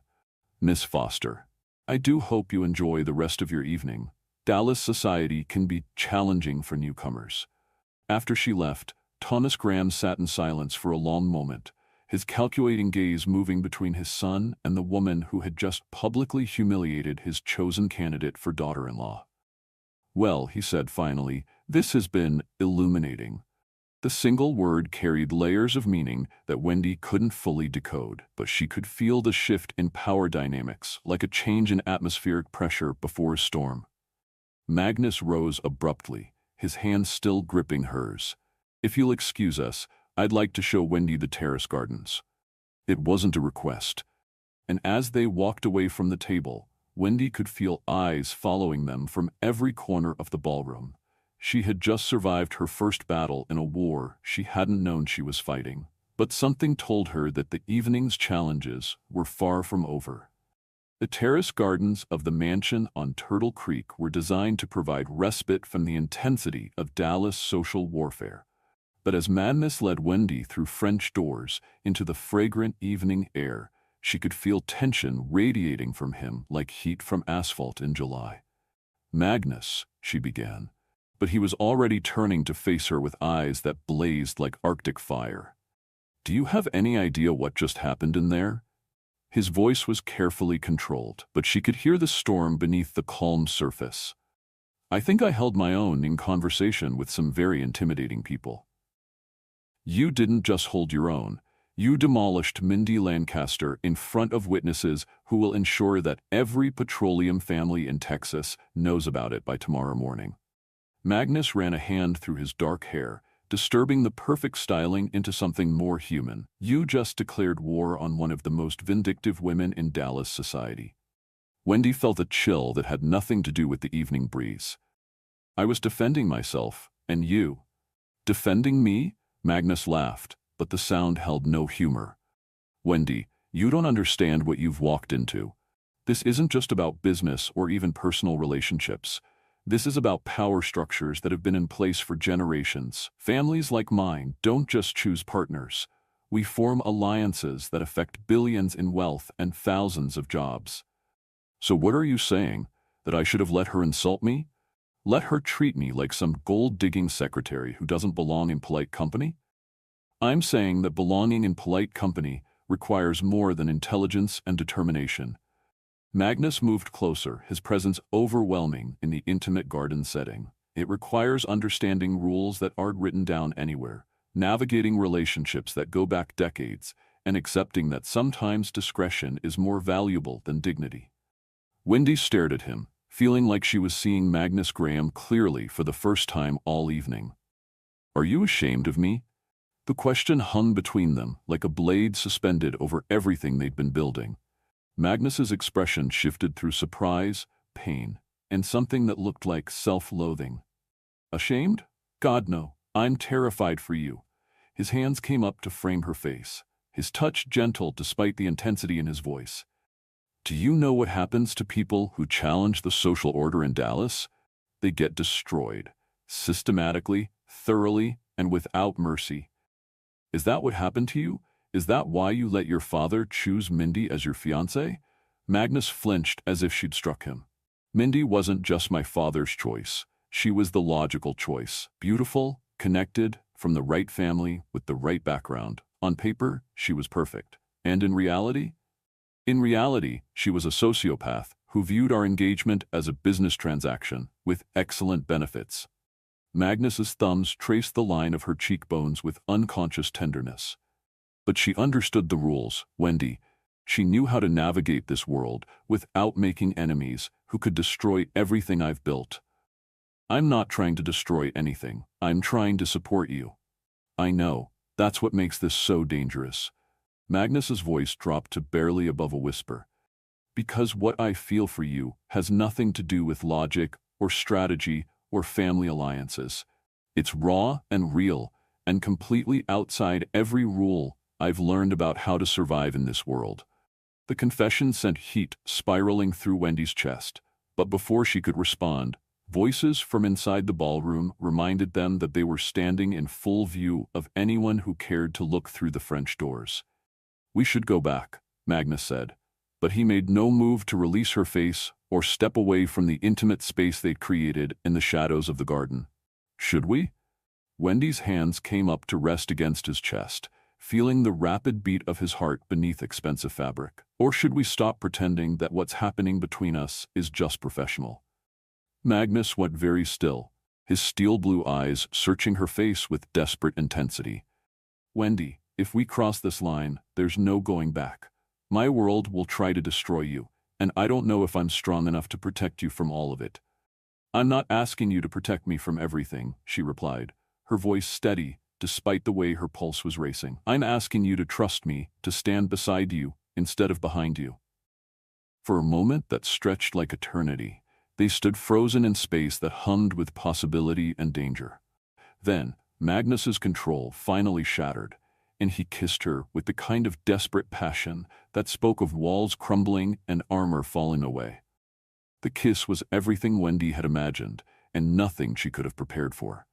Tender and fierce, controlled and wild, tasting of champagne and promises and the kind of need that could reshape entire worlds. When they finally broke apart, both breathing hard, she could see in his eyes that everything had changed. "Wendy," he whispered against her forehead, "what are you doing to me?" Before she could answer, the sound of approaching footsteps on the terrace stones made them spring apart like guilty teenagers. Preston Kellerman emerged from the shadows with perfect timing and a smile that suggested he'd seen exactly what he'd hoped to witness. "I hope I'm not interrupting," he said with obvious insincerity. "But they're about to begin the speeches, and I believe Magnus is expected to say a few words about the Kellerman partnership." Magnus straightened his tie with sharp, precise movements, his corporate mask sliding back into place with practiced ease. But Wendy could see the tension in his shoulders and the way his hands clenched, as if he wanted to reach for her again. "Of course," Magnus replied coolly. "Wendy, shall we?" As they walked back toward the ballroom, Wendy caught Preston's knowing smile and felt a chill of premonition. The evening that had started as a test of her ability to navigate Magnus's world had become something far more dangerous. A public declaration that she was more than just his employee, delivered in front of witnesses who would ensure that everyone who mattered in Dallas society would know by morning. But as Magnus's hand found hers in the darkness between garden and ballroom, she realized that some declarations were worth the consequences, even when you couldn't see what those consequences might be. The remainder of the Petroleum Council dinner passed in a blur of carefully orchestrated speeches and strategic conversations, but Wendy felt like she was watching it all through glass. Every interaction carried new weight now. Every glance held implications that went far beyond professional courtesy. Magnus delivered his remarks about the Kellerman partnership with his usual commanding presence. But Wendy caught the subtle differences, the way his eyes found hers in the audience, the slight emphasis on words like trust and commitment that seemed to carry private meanings. When Charles Harrison pulled her aside during the final networking hour to discuss potential consulting opportunities with Harrison Petroleum, she realized that the evening had accomplished something she hadn't expected. She was being recognized as a power player in her own right, not just as Magnus Graham's assistant. "Miss Foster, I hope you'll consider our conversation about the environmental consulting role," Charles said as the evening wound down. "Harrison Petroleum could benefit greatly from someone with your analytical skills and fresh perspective." "Thank you, Mr. Harrison. I'm certainly interested in discussing the possibilities." But even as she accepted his business card, Wendy was acutely aware of Magnus watching the interaction from across the room with an expression she couldn't quite read. When Thomas Graham approached his son, with Mindy at his side, she saw Magnus's entire posture shift into defensive readiness. "Time to go," Magnus murmured when he rejoined her moments later, his hand settling possessively at the small of her back. The ride back to Graham Towers passed in charged silence, both of them hyper-aware of the chauffeur's presence in the front seat, and the way their brief contact in the garden had changed everything between them. When they reached her car in the underground garage, Magnus walked her to the driver's door with the careful courtesy of a man trying to maintain professional boundaries, while everything inside him demanded otherwise. "Thank you," he said quietly, "for tonight, for handling my father and Mindy, and everything." "Magnus," Wendy began, but he stepped closer, cutting off her words with his proximity. "I meant what I said in the garden. About this being dangerous, about not knowing if I can protect you from what's coming. And I meant what I said about not needing protection, about wanting to stand beside you." Magnus's hand came up to trace the line of her jaw with reverent gentleness. "You have no idea how long it's been since someone wanted to stand beside me instead of behind me or in front of me for their own purposes. Magnus, go home to your mother," he said softly, but his thumb continued its gentle exploration of her cheek. "Before I forget every reason why this is complicated and ask you to come upstairs with me." The invitation hung between them like a bridge spanning an impossible chasm. Wendy felt her resolve wavering, felt the pull of everything she'd seen in his eyes tonight, the vulnerability beneath the armor, the loneliness that matched her own, the promise of something real in a world that seemed built on calculated interactions. "What if I wanted to forget those reasons too?" she whispered. Magnus went very still, his eyes searching her face with desperate intensity. "Wendy, if you come upstairs with me tonight, everything changes. Not just between us, but in ways that will affect your entire life. Are you ready for that?" She thought about her mother's words about courage being doing what needed to be done despite the fear. Thought about the way Magnus had defended her tonight, the way he'd looked at her like she was something precious and powerful. Thought about the kiss that had tasted like possibility and promises. "I've been ready since that first day when you gave me 30 seconds to convince you I wasn't useless," she replied, her voice steady despite the way her heart was racing. "The question is whether you're ready to trust someone enough to let them all the way in." Magnus's answer was to lean down and kiss her again, softer this time, but with an intensity that spoke of decisions made and boundaries crossed. When they broke apart, his forehead rested against hers, and she could feel the tremor in his hands as he framed her face. "My penthouse, 30 minutes, he murmured against her lips. "That gives us both time to be sure this is what we want." Wendy nodded, not trusting her voice to remain steady. As she drove through the late-night Dallas streets toward a future she couldn't predict, she realized that accepting the impossible job had led her to an even more impossible choice, risking everything for the chance that love might be worth the consequences. But when she parked in the visitors' section of Graham Towers 30 minutes later and saw Magnus waiting for her in the lobby with eyes that held everything she'd been hoping to find, she knew that some risks were worth taking, even when you couldn't see what waited on the other side. The elevator ride to the penthouse felt like ascending through layers of atmosphere, each floor carrying them further from the world of professional boundaries and social expectations into territory that belonged only to them. Magnus stood close enough that Wendy could feel the heat radiating from his body, but they didn't touch, the space between them humming with anticipation that was almost tangible. "Last chance," Magnus said quietly as the elevator chimed for the 40th floor. "Once those doors open—" "I know," Wendy replied, meeting his gaze without flinching. "No going back." The penthouse at night was transformed from corporate fortress into something approaching sanctuary. Floor-to-ceiling windows revealed Dallas spread out below them like a galaxy of possibilities, while soft lighting cast everything in warm gold that made the marble surfaces seem welcoming rather than intimidating. Magnus moved to the bar cart with movements that betrayed his nervous energy. "Can I get you something? Wine? Something stronger? Dutch courage?" Wendy asked with a smile that held understanding rather than mockery. "Something like that." Magnus poured 2 glasses of wine, with hands that trembled slightly, the first crack in his perfect composure she'd seen all evening. "Wendy, I need you to understand something before we what?" She moved closer, drawn by the vulnerability in his voice. "Before I stop being your employer and start being the man who's been falling for you since that first day when you stood in this room and challenged everything I thought I knew about strength and courage." The confession hit her like lightning, illuminating everything she'd been feeling but hadn't dared to name. "Magnus, I spent 3 years convincing myself that caring about someone was a luxury I couldn't afford," he continued, setting down his untouched wine to face her fully. "That love was just another word for weakness that could be exploited by people like my father or Mindy or any of the others who see relationships as business transactions." And now, Magnus moved closer, his hands coming up to frame her face with the kind of reverence usually reserved for priceless works of art.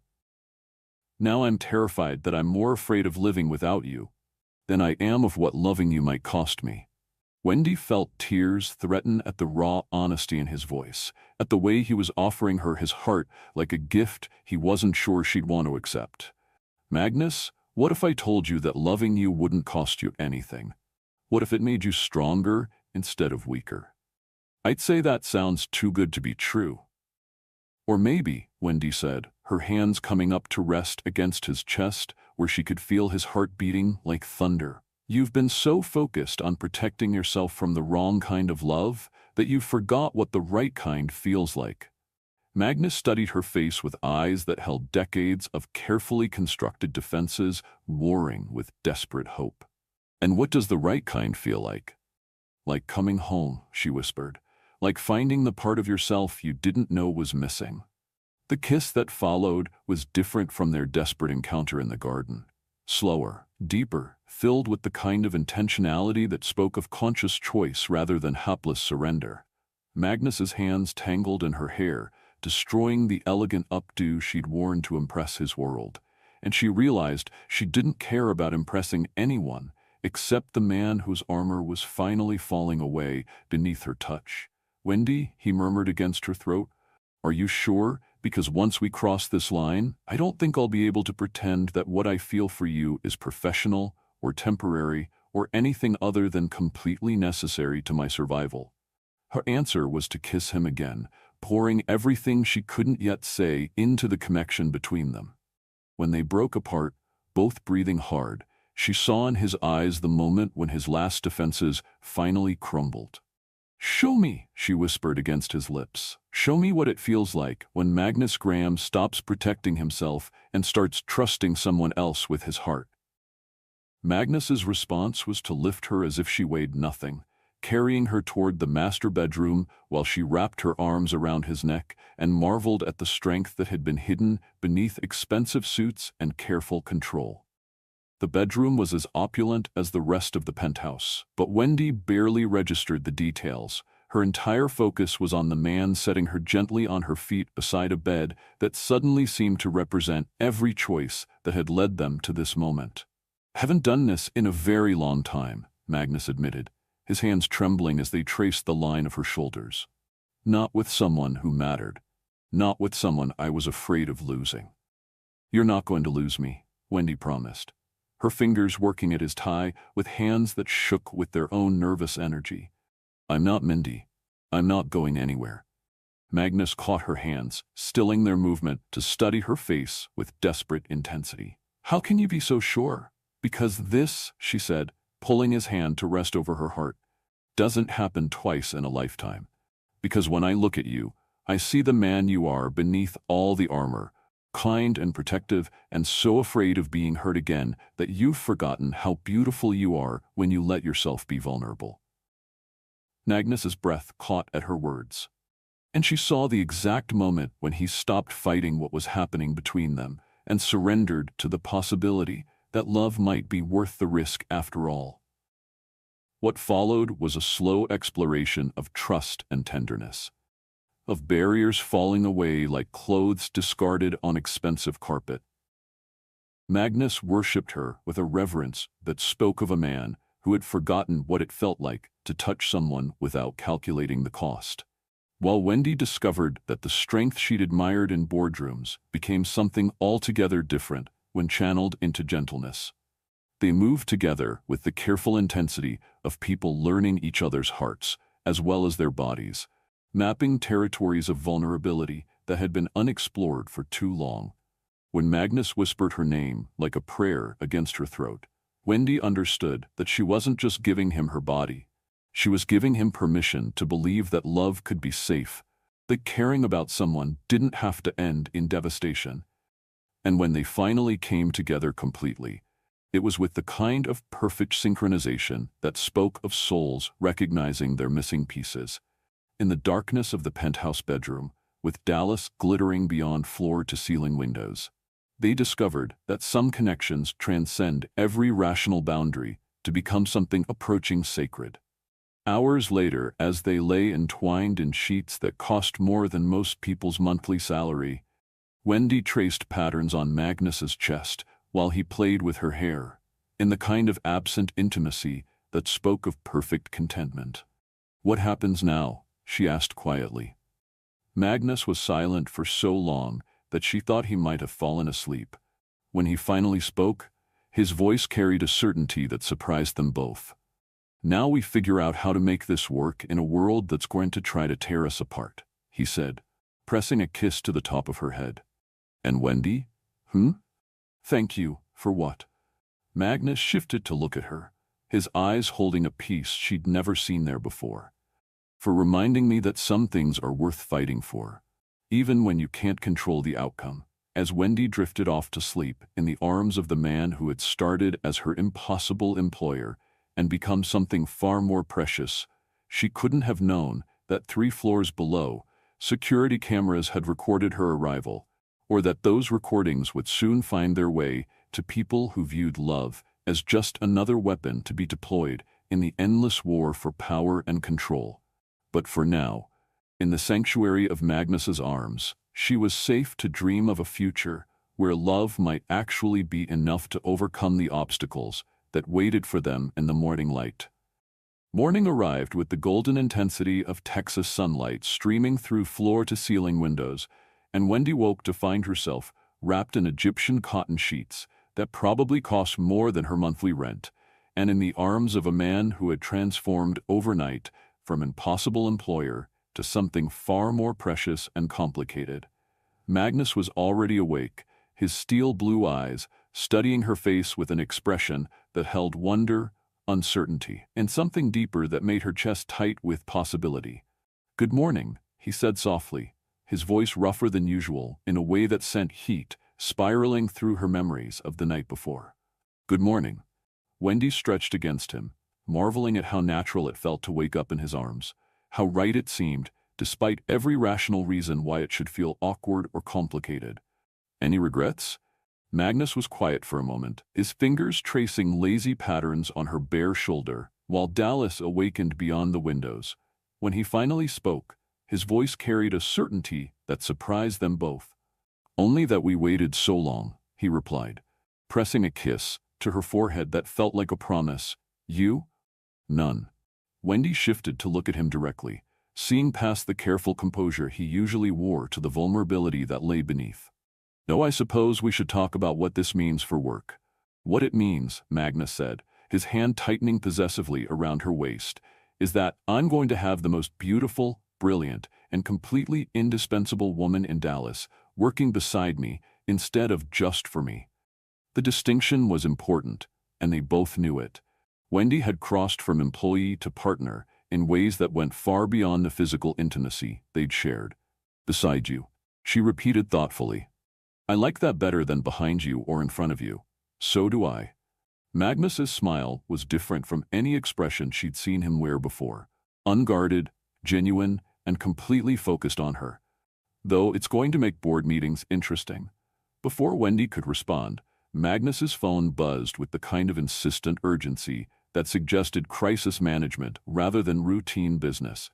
His expression shifted as he read the message, and she watched his mask begin to slide back into place. "What is it?" "My father wants to see me in his office. This morning, before regular business hours." Magnus set the phone aside with careful precision, but Wendy could see the tension gathering in his shoulders. "That's never a good sign." "It's about last night, isn't it? About us." Magnus met her gaze with eyes that held grim certainty. "Thomas Graham doesn't make early morning appointments to discuss the weather. He's either planning something or responding to something someone else has already set in motion." The implication sent a chill through Wendy despite the warmth of expensive sheets and Magnus's proximity. "Mindy, most likely, or Preston Kellerman, who seemed to find our relationship development highly entertaining." Magnus sat up, running a hand through his hair in a gesture that spoke of old stress patterns reasserting themselves. "Wendy, what happened between us last night? It was real and it was right, but it's also given my enemies ammunition they've been waiting for."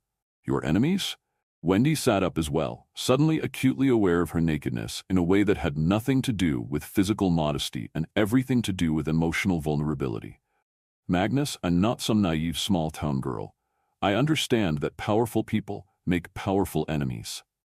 But are you telling me that loving you comes with a target on my back?" The word love slipped out before she could stop it, hanging between them like a confession neither of them had been prepared to make. Magnus went very still, his eyes searching her face with desperate intensity. "Is that what this is?" he asked quietly. "Love?" Wendy could have deflected, could have claimed it was just a slip of the tongue, brought on by morning vulnerability and post-intimacy emotions. Instead, she chose honesty. "Yes," she said simply. "I think it is.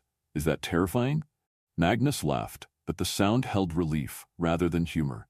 "Absolutely, but not because I don't feel the same way." His hands came up to frame her face with the kind of reverence that made her pulse quicken. "I love you, Wendy Foster, completely, irrationally, and in ways that scare the hell out of me, because I've never needed anyone the way I need you." The confession hung between them like a bridge spanning every obstacle they'd face, and for a moment the future seemed full of possibilities that had nothing to do with family expectations or social boundaries.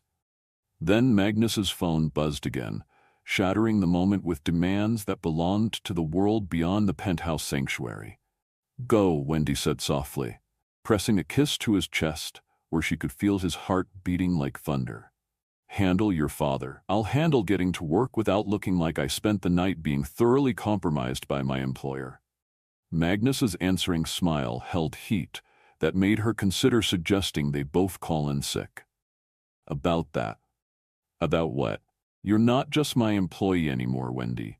You're my partner in every sense that matters. That means you don't have to handle anything alone." Magnus's eyes held fierce protectiveness. "Whatever my father has planned, whatever games Mindy or Preston or anyone else wants to play, we face it together." The promise wrapped around Wendy like armor, giving her strength she hadn't known she needed.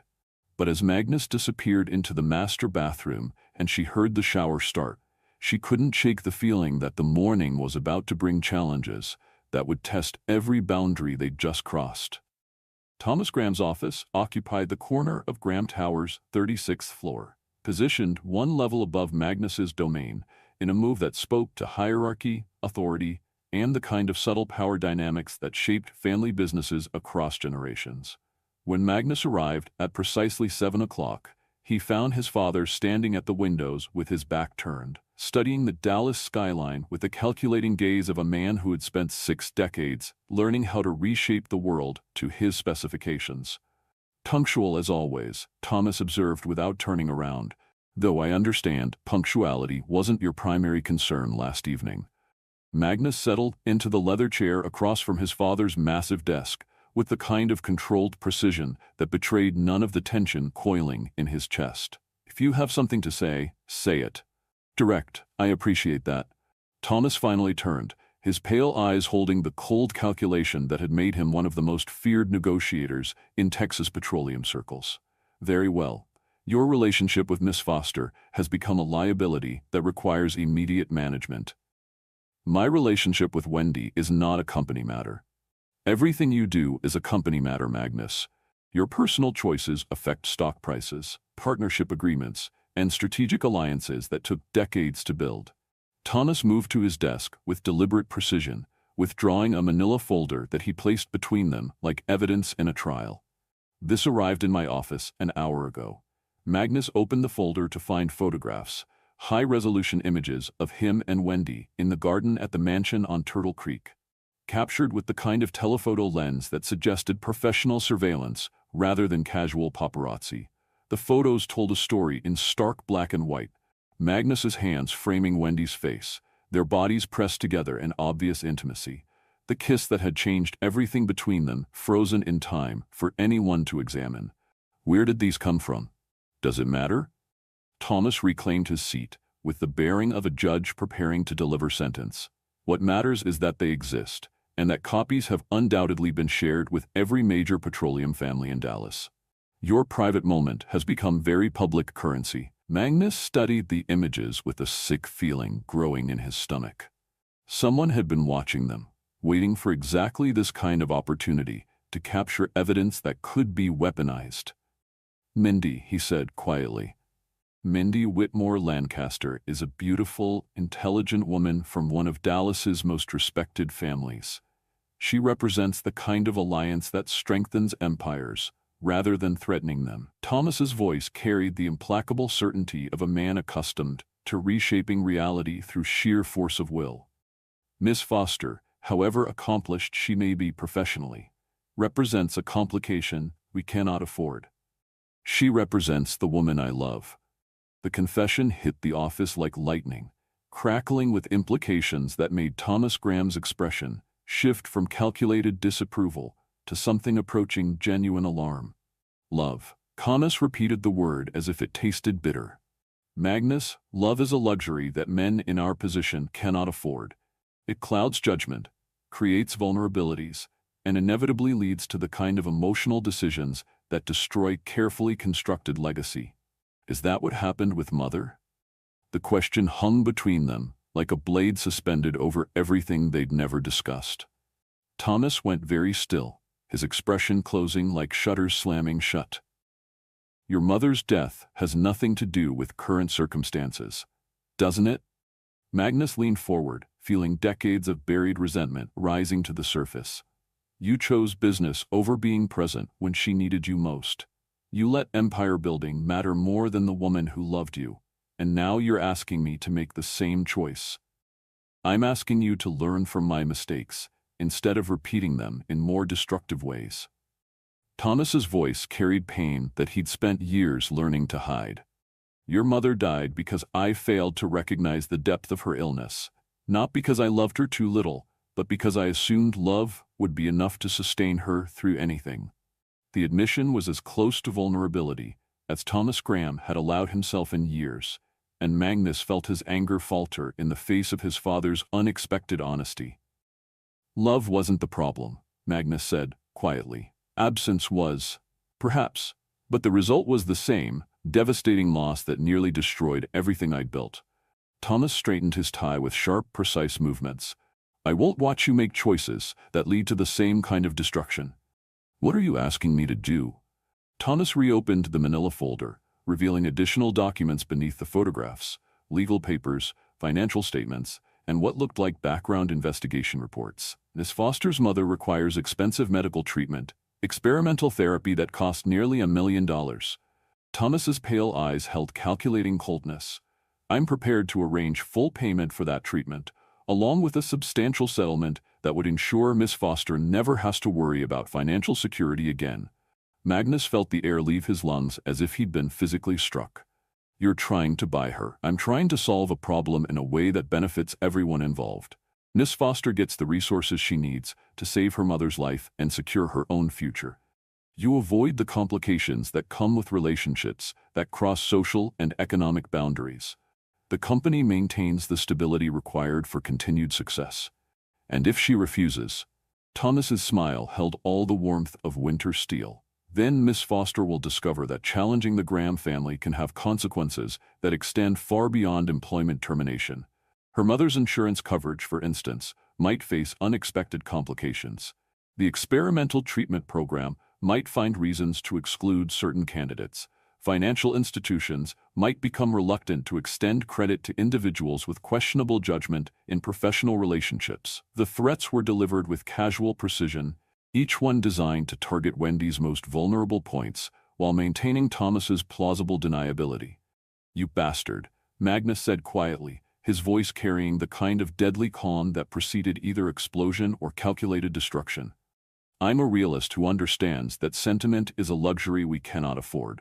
Miss Foster is a complication that threatens everything we've built. She can be managed through generosity or through consequences, but she will be managed. Magnus rose from his chair with fluid grace, his entire demeanor shifting into something that reminded Thomas exactly why his son had earned his reputation as one of the most dangerous negotiators in Dallas. Let me be very clear about something, Father. Wendy Foster is not a complication to be managed. She's the woman I love, and she's under my protection. If you threaten her or her mother in any way, you'll discover that I've learned more from you than you might prefer. Magnus, I'm not finished. Magnus leaned across the desk, his steel blue eyes holding Arctic fire. You spent my entire childhood teaching me how to identify weaknesses and exploit them for strategic advantage. You taught me how to gather information, how to apply pressure, and how to destroy anyone who threatens what I value. Thomas began to look genuinely alarmed for the first time in the conversation. What you fail to consider, Magnus continued with deadly quiet, is that those skills work just as well against family members who mistake affection for weakness. You want to play hardball with the woman I love? Then let's discuss your own vulnerabilities, starting with the offshore accounts that fund your art collection, and ending with the reasons Mother was really alone when she died. The color drained from Thomas's face as he realized that his son had just declared war using weapons that Thomas himself had provided. You wouldn't dare. Try me, Magnus replied, straightening his tie with movements that mirrored his father's earlier precision. And father? The photographs prove that Wendy and I care about each other. What they don't prove is any kind of professional impropriety or business vulnerability. If you want to wage war over love, you'd better be prepared for the consequences when I fight back. Magnus left the office with the controlled fury of a man who had just discovered that protecting what he loved might require destroying everything else he'd been taught to value, including the relationship with the father who had shaped him into exactly the kind of weapon that could now be turned against the Graham family legacy itself. Wendy arrived at work that morning feeling like she was walking into a different world, one where the elevator that had carried her to professional success now seemed to hum with intimate memories, where Magnus's office door represented not just employment, but partnership, and where every familiar surface held the promise of a future she was still learning to believe in.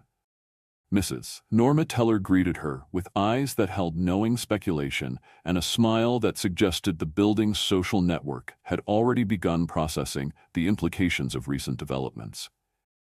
"Good morning, honey," Mrs. Norma said with the kind of careful neutrality that meant she was bursting with curiosity. "You're looking particularly radiant today." "Thank you," Wendy replied, wondering if the night she'd spent in Magnus's arms was somehow visible on her face, despite her careful attention to makeup and professional attire. Mrs. Norma's expression suggested she wasn't fooled for a moment. "Herman mentioned you stayed quite late last night. Working on special projects, perhaps?" Before Wendy could formulate a response that balanced honesty with discretion, the elevator chimed to announce Preston Kellerman's arrival. He emerged looking like he'd stepped out of a men's fashion magazine, but his dark eyes held amusement that suggested he was already aware of developments he found entertaining. "Miss Foster, you look absolutely glowing this morning," Preston observed with the kind of focused attention that made Wendy suddenly hyper-aware of every detail of her appearance. "I trust your evening concluded satisfactorily." The innuendo was subtle but unmistakable, and Wendy felt heat rise in her cheeks, despite her determination to maintain professional composure. "Good morning, Mr. Kellerman.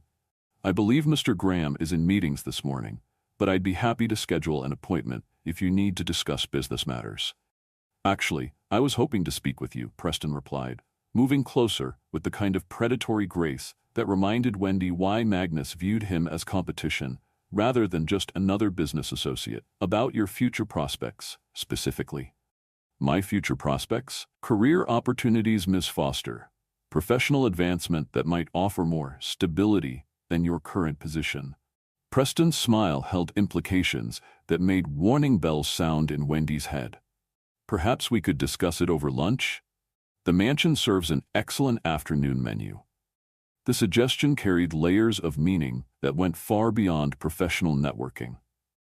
And Wendy realized that Preston's interest in her had shifted from casual flirtation to something more strategic. "That's very kind, but I'm quite satisfied with my current position."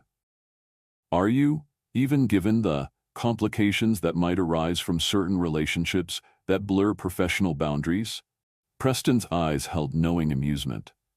Dallas society can be remarkably unforgiving when it comes to relationships that challenge established social orders. Before Wendy could respond, Herman Diaz appeared from the maintenance corridor with his characteristic quiet timing and gentle wisdom.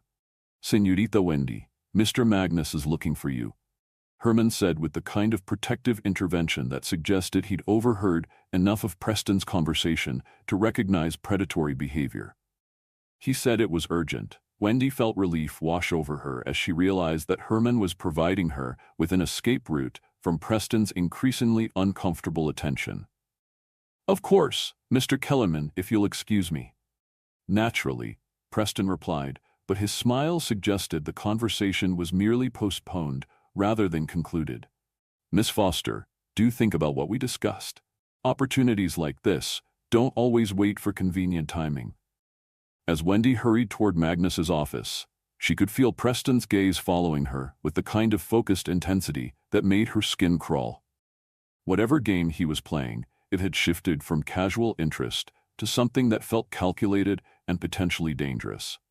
She found Magnus standing at his office windows with tension radiating from every line of his body, his usually perfect composure frayed around the edges in ways that made her pulse quicken with concern. Magnus, Herman said you needed to see me urgently. Magnus turned, and the expression in his steel-blue eyes made her breath catch. He looked like a man who had just been to war and wasn't sure if he'd won or lost. Close the door, he said quietly, and when she complied, he moved toward her with the kind of controlled precision that spoke of emotions held in check by sheer force of will. What happened? My father happened. Magnus's hands came up to frame her face with desperate gentleness. Wendy, we need to talk.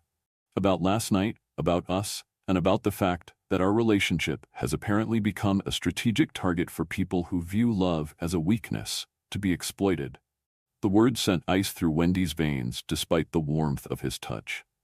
What kind of strategic target? Magnus was quiet for a moment, his thumbs tracing the line of her cheekbones as if memorizing the feel of her skin. When he finally spoke, his voice carried the weight of decisions that could reshape both their lives. The kind that means choosing between protecting what we found and protecting the people we love from consequences they don't deserve. Wendy felt her world tilt as she realized that the impossible job had led her to an even more impossible choice. One that might force her to choose between her heart and her mother's life, between love and survival, between the man who had become everything to her and the family that needed her to be strong enough to walk away. Tell me, she said quietly, her hands coming up to cover his, where they rested against her face. Tell me everything. Magnus guided Wendy to the leather sofa in his office's seating area, creating distance from the massive desk that represented corporate authority while maintaining the intimacy they'd discovered the night before. But when he withdrew the manila folder his father had presented that morning, the space between them suddenly felt charged with danger rather than possibility. These arrived in my father's office this morning, Magnus said quietly, opening the folder to reveal the photographs that had transformed their private moment into public ammunition. Wendy stared at the images with a sick feeling growing in her stomach. The photos captured everything, the way Magnus's hands had framed her face with reverent tenderness, the passion of their kiss in the garden shadows, the obvious intimacy between two people who had crossed every professional boundary. Someone was watching us, she said quietly, her voice barely above a whisper. Someone was waiting for exactly this opportunity. Magnus's jaw tightened with controlled fury. The timing, the angles, the quality. This was professional surveillance, not casual photography. Mindy. Most likely. Though she had help, someone with resources and connections who could arrange this kind of operation. Magnus closed the folder with careful precision. The photos have been distributed to every major petroleum family in Dallas. By noon, everyone who matters in our social circle will know that we're involved. Wendy felt heat rise in her cheeks, not from embarrassment about their relationship, but from fury at having their private moment stolen and weaponized. What does your father want? Magnus was quiet for so long that Wendy began to fear the answer. When he finally spoke, his voice carried the weight of ultimatums that could destroy everything they'd built. He wants you gone, permanently, and he's prepared to pay for your cooperation. Pay for my cooperation? Magnus met her gaze with eyes that held pain and fury in equal measure. Full payment for your mother's experimental treatment. A settlement that would ensure financial security for both of you. All in exchange for ending our relationship and leaving Dallas. The offer hit Wendy like a physical blow. Everything she'd been fighting for, her mother's life, their financial security, freedom from the crushing weight of medical debt, handed to her on a silver platter with only one condition: walking away from the man she'd fallen in love with. "And if I refuse?" Magnus's expression grew arctic. "Then my father will use every resource at his disposal to make your life and your mother's life as difficult as possible. Insurance complications, treatment program exclusions, financial institutions becoming reluctant to extend credit. He's very creative when it comes to applying pressure." Wendy felt the walls closing in around her as she realized the impossible position Thomas Graham had created. Accept his offer and lose Magnus, but save her mother. Refuse and risk losing both her mother and the man she loved to Thomas's calculated revenge. "Magnus," she said quietly, "what do you want me to do?" The question hung between them like a bridge spanning an impossible chasm. Magnus rose from the sofa with fluid grace, moving to the windows where Dallas sprawled beneath them like a conquered kingdom. "I want you to know that whatever you decide, I'll support," he said, his voice carefully controlled. "Your mother's life is more important than my feelings or my father's games or any of this." "That's not what I asked." Magnus turned, and the expression in his steel blue eyes made her chest tight with emotion. "What I want is to tell my father to go to hell, liquidate enough assets to pay for your mother's treatment myself, and spend the rest of my life proving that love is stronger than fear or family expectations or social pressure. But I won't ask you to risk your mother's life for my happiness."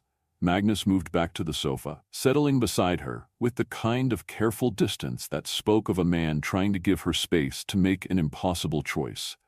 "Wendy, if something happened to your mother because you chose me over my father's offer, you'd never forgive yourself. And I'd never forgive myself for being the reason you had to make that choice." Wendy studied his face, seeing past the careful composure to the man who was offering to sacrifice his own happiness for her peace of mind. It was exactly the kind of selfless gesture that had made her fall in love with him in the first place, and exactly the kind of noble stupidity that she wasn't going to let him get away with. "You're right," she said quietly, and watched his expression shift through relief and devastation. "I would never forgive myself if something happened to my mother because I made an emotional decision instead of a logical one." Magnus nodded, his hands clenching into fists as he prepared to let her walk away. "Which is why," Wendy continued, "I'm not going to let your father manipulate us into making decisions based on fear instead of love." Magnus went very still, his eyes searching her face with desperate hope. "What are you saying?" "I'm saying that your father made one crucial mistake in his calculations." Wendy moved closer, her hands coming up to rest against his chest, where she could feel his heart beating like thunder. "He assumed that I'm the same kind of person as Mindy. Someone who can be bought or intimidated into walking away from what matters. Wendy, he's about to learn that underestimating a Texas woman is dangerous," she continued, her voice gaining strength with conviction, "especially one who's been fighting impossible odds her entire life." Magnus's hands came up to cover hers, his fingers intertwining with desperate tenderness. "What are you planning?" "I'm planning to trust you," Wendy replied simply. "To believe that the man I love is strong enough and smart enough to find a way to protect both his heart and the people he cares about. That's a lot of faith to place in someone who's been trained to prioritize business over everything else. Good thing you've been spending time with someone who's been trained to make the impossible look easy." Wendy leaned closer, her lips brushing against his, with the kind of gentle determination that spoke of battles fought and won. "Besides, your father taught you how to identify weaknesses and exploit them for strategic advantage. Time to find out if he prepared you well enough to use those skills against him." Magnus's answering smile held the kind of dangerous anticipation that reminded Wendy exactly why he'd earned his reputation as one of Dallas's most formidable negotiators. "You realize this means war," he murmured against her lips. "I realized that the moment I accepted the impossible job," Wendy replied. "The question is whether Thomas Graham is prepared for the kind of war he gets when he threatens the people Magnus Graham loves." As they kissed with the passion of two people choosing to fight rather than surrender, neither of them could have known that 3 floors above, security monitors were recording their every interaction, or that those recordings were already being transmitted to people who viewed love as just another form of warfare, to be won through superior strategy and overwhelming force. But for now, in the sanctuary of Magnus's office, they were safe to plan their counterattack against a world that had underestimated the power of two people who refused to let fear make their choices for them. The afternoon storm that swept across Dallas arrived with the dramatic intensity that only Texas weather could deliver, transforming the sky into a canvas of steel-gray clouds while thunder rolled across the cityscape like a declaration of war. By 4 o'clock, Graham Towers was an island of light in a sea of darkness, and the penthouse felt like a fortress under siege. Magnus had spent the day locked in strategic planning sessions with his legal team, while Wendy coordinated damage control efforts that ranged from managing press inquiries to fielding calls from concerned business partners. But as the storm intensified and the building's emergency protocols engaged, they found themselves alone in the penthouse with nothing but honesty between them. "The backup generators are holding steady," Wendy reported, looking up from her laptop where she'd been monitoring building systems. "But we're going to be here for a while. The weather service is calling this the worst storm Dallas has seen in 3 years." Magnus moved away from the windows where he'd been watching lightning fracture the sky like broken promises. "Good. I was hoping we'd have time to finish what we started this morning." "Planning our counterattack against your father?" "Planning our future," Magnus corrected, settling beside her on the sofa with an expression that held certainty despite the chaos raging beyond the windows. "Wendy, I've been thinking about what you said, about trusting that love can be stronger than fear or manipulation or family legacy." And Magnus reached for her hands, his fingers intertwining with hers in a gesture that felt like an anchor in the storm. "And I realized that I've spent so many years protecting myself from loss that I forgot what it feels like to fight for something instead of just defending against threats." The admission hung between them like a bridge spanning every obstacle they'd face, and Wendy felt her chest tighten with emotion at the vulnerability in his voice. "What are you saying?"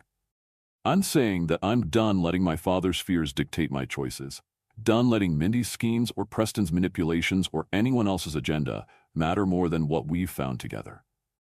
Magnus moved closer, his free hand coming up to trace the line of her jaw with reverent tenderness.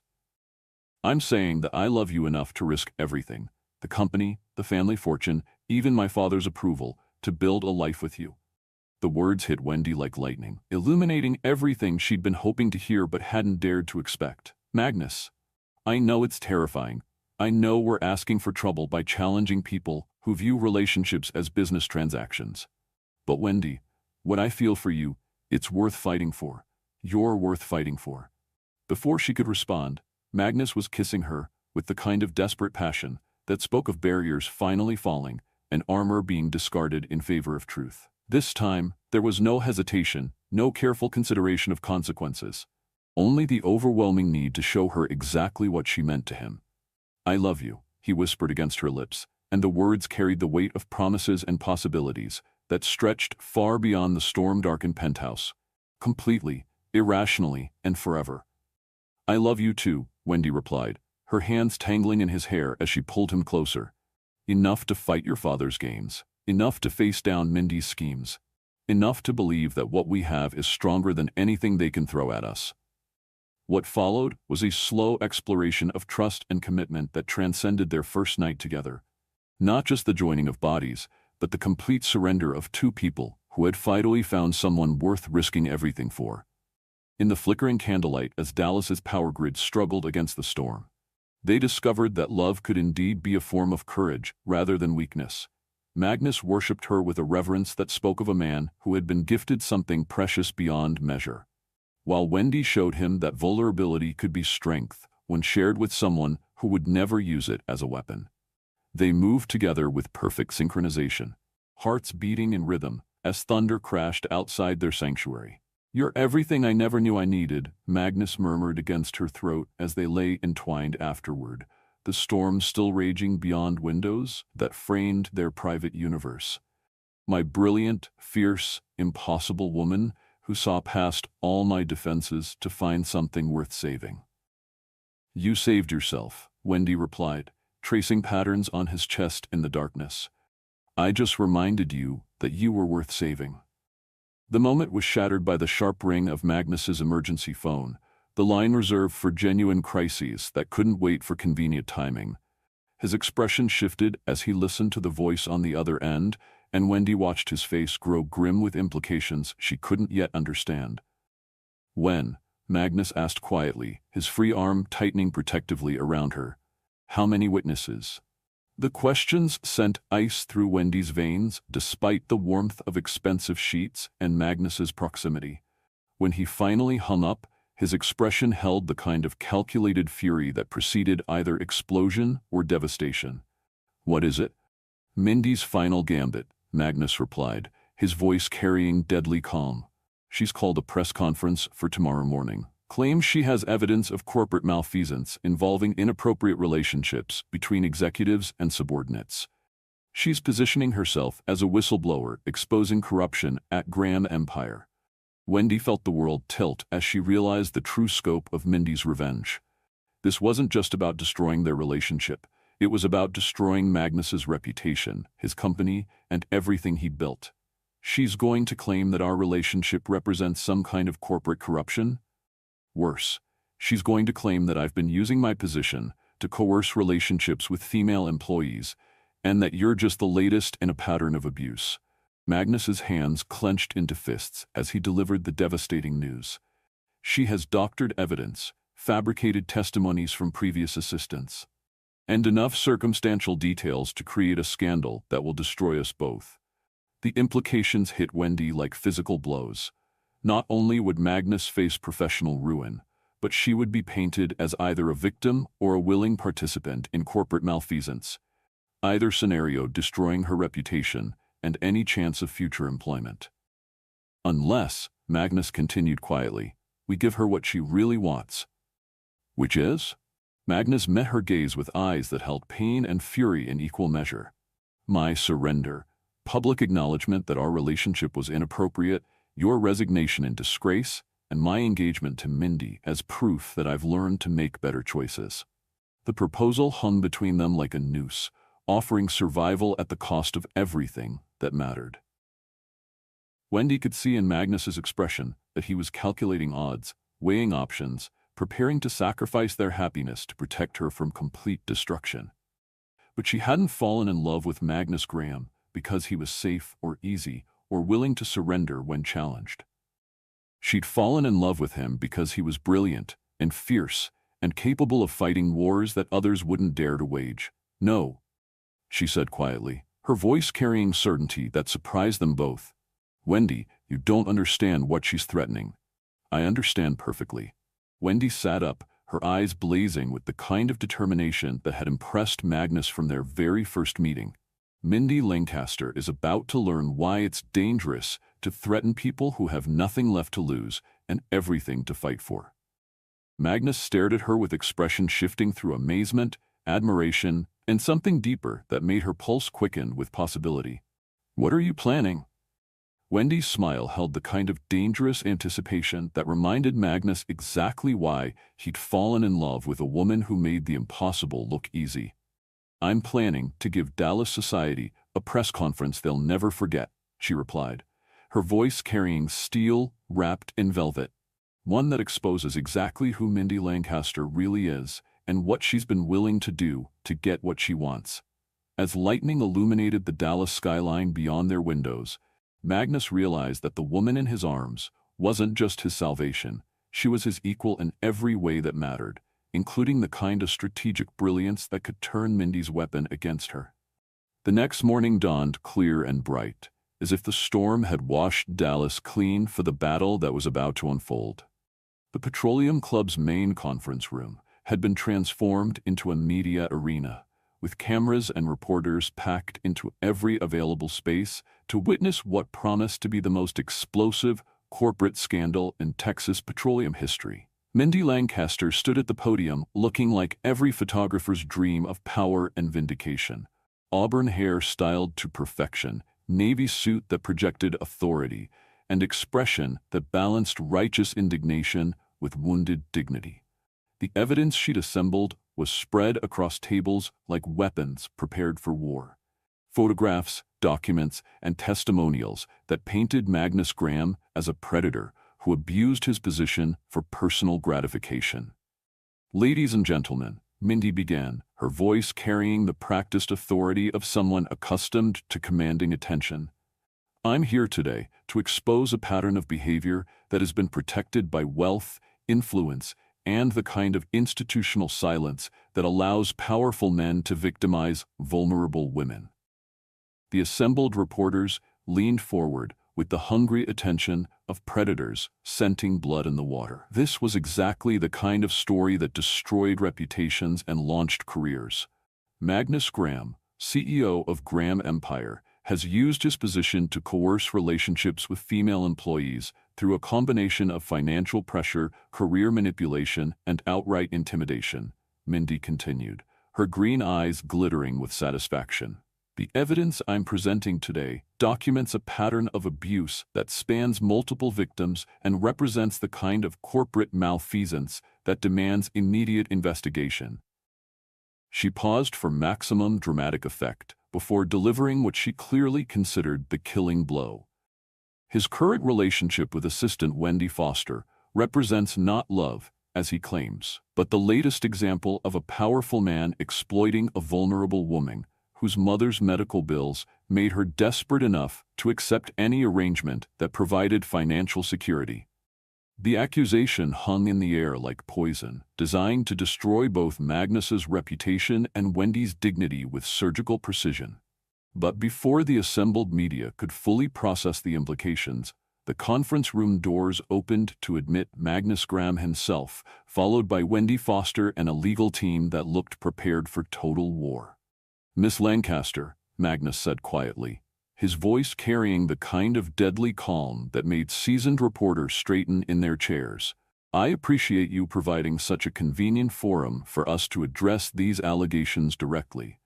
Mindy's perfect composure faltered for just a moment before reasserting itself with visible effort. "Magnus, how appropriate that you've chosen to bring Miss Foster with you. I'm sure she'll corroborate everything I've said about the nature of your professional relationship."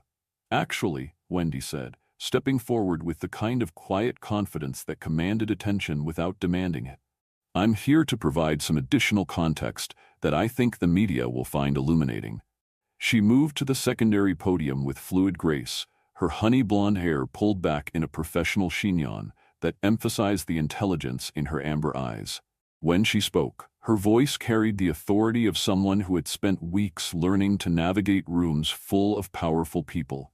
"Miss Lancaster has presented what appears to be compelling evidence of inappropriate behavior," Wendy began, her tone holding the careful neutrality of someone delivering facts rather than accusations.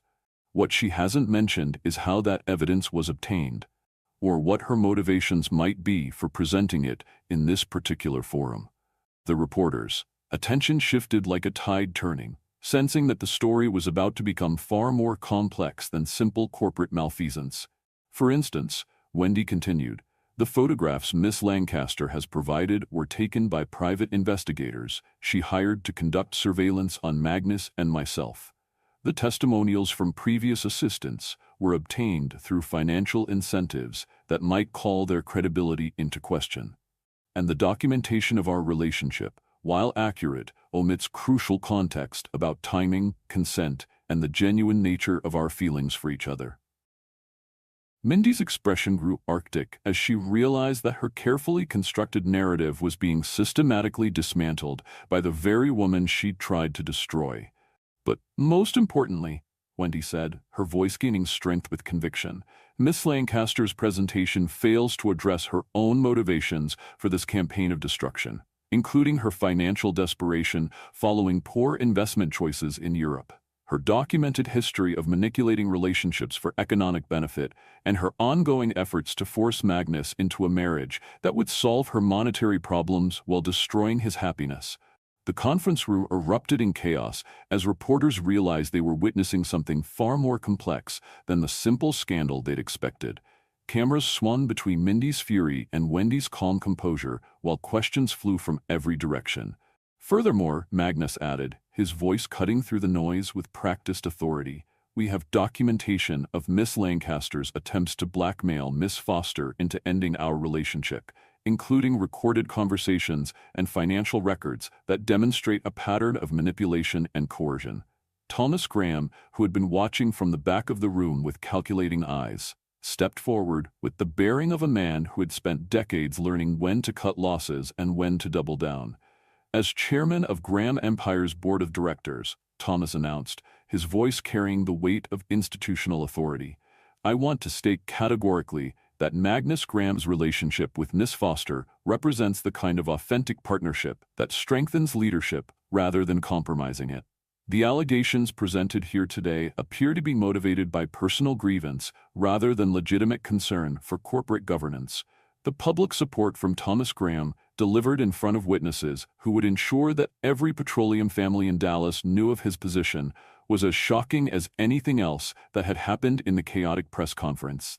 In fact, Thomas continued, his pale eyes holding something that might have been pride as he looked at his son and the woman who had transformed him, "I'm pleased to announce that Graham Empire's board has voted to create a new position of Strategic Operations Director, which Miss Foster will assume effective immediately, with full authority over corporate restructuring and partnership development."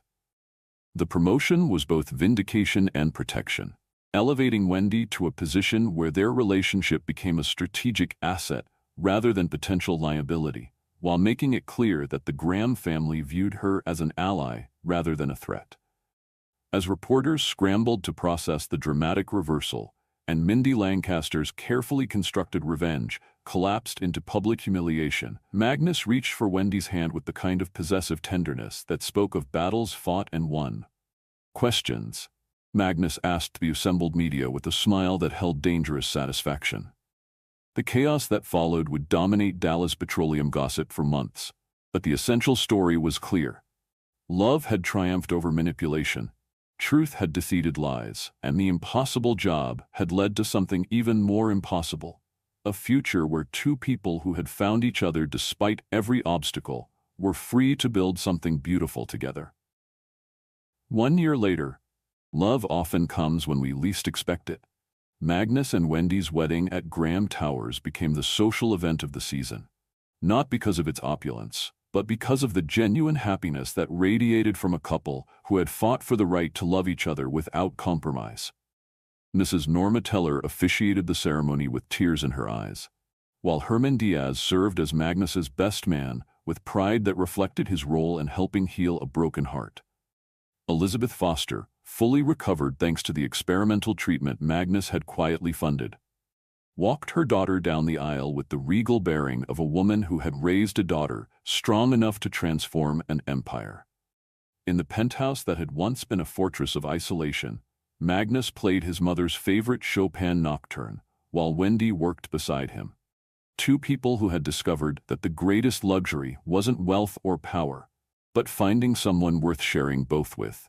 She'd accepted the impossible job at the rude billionaire's penthouse and discovered that sometimes the greatest opportunities come disguised as the greatest challenges.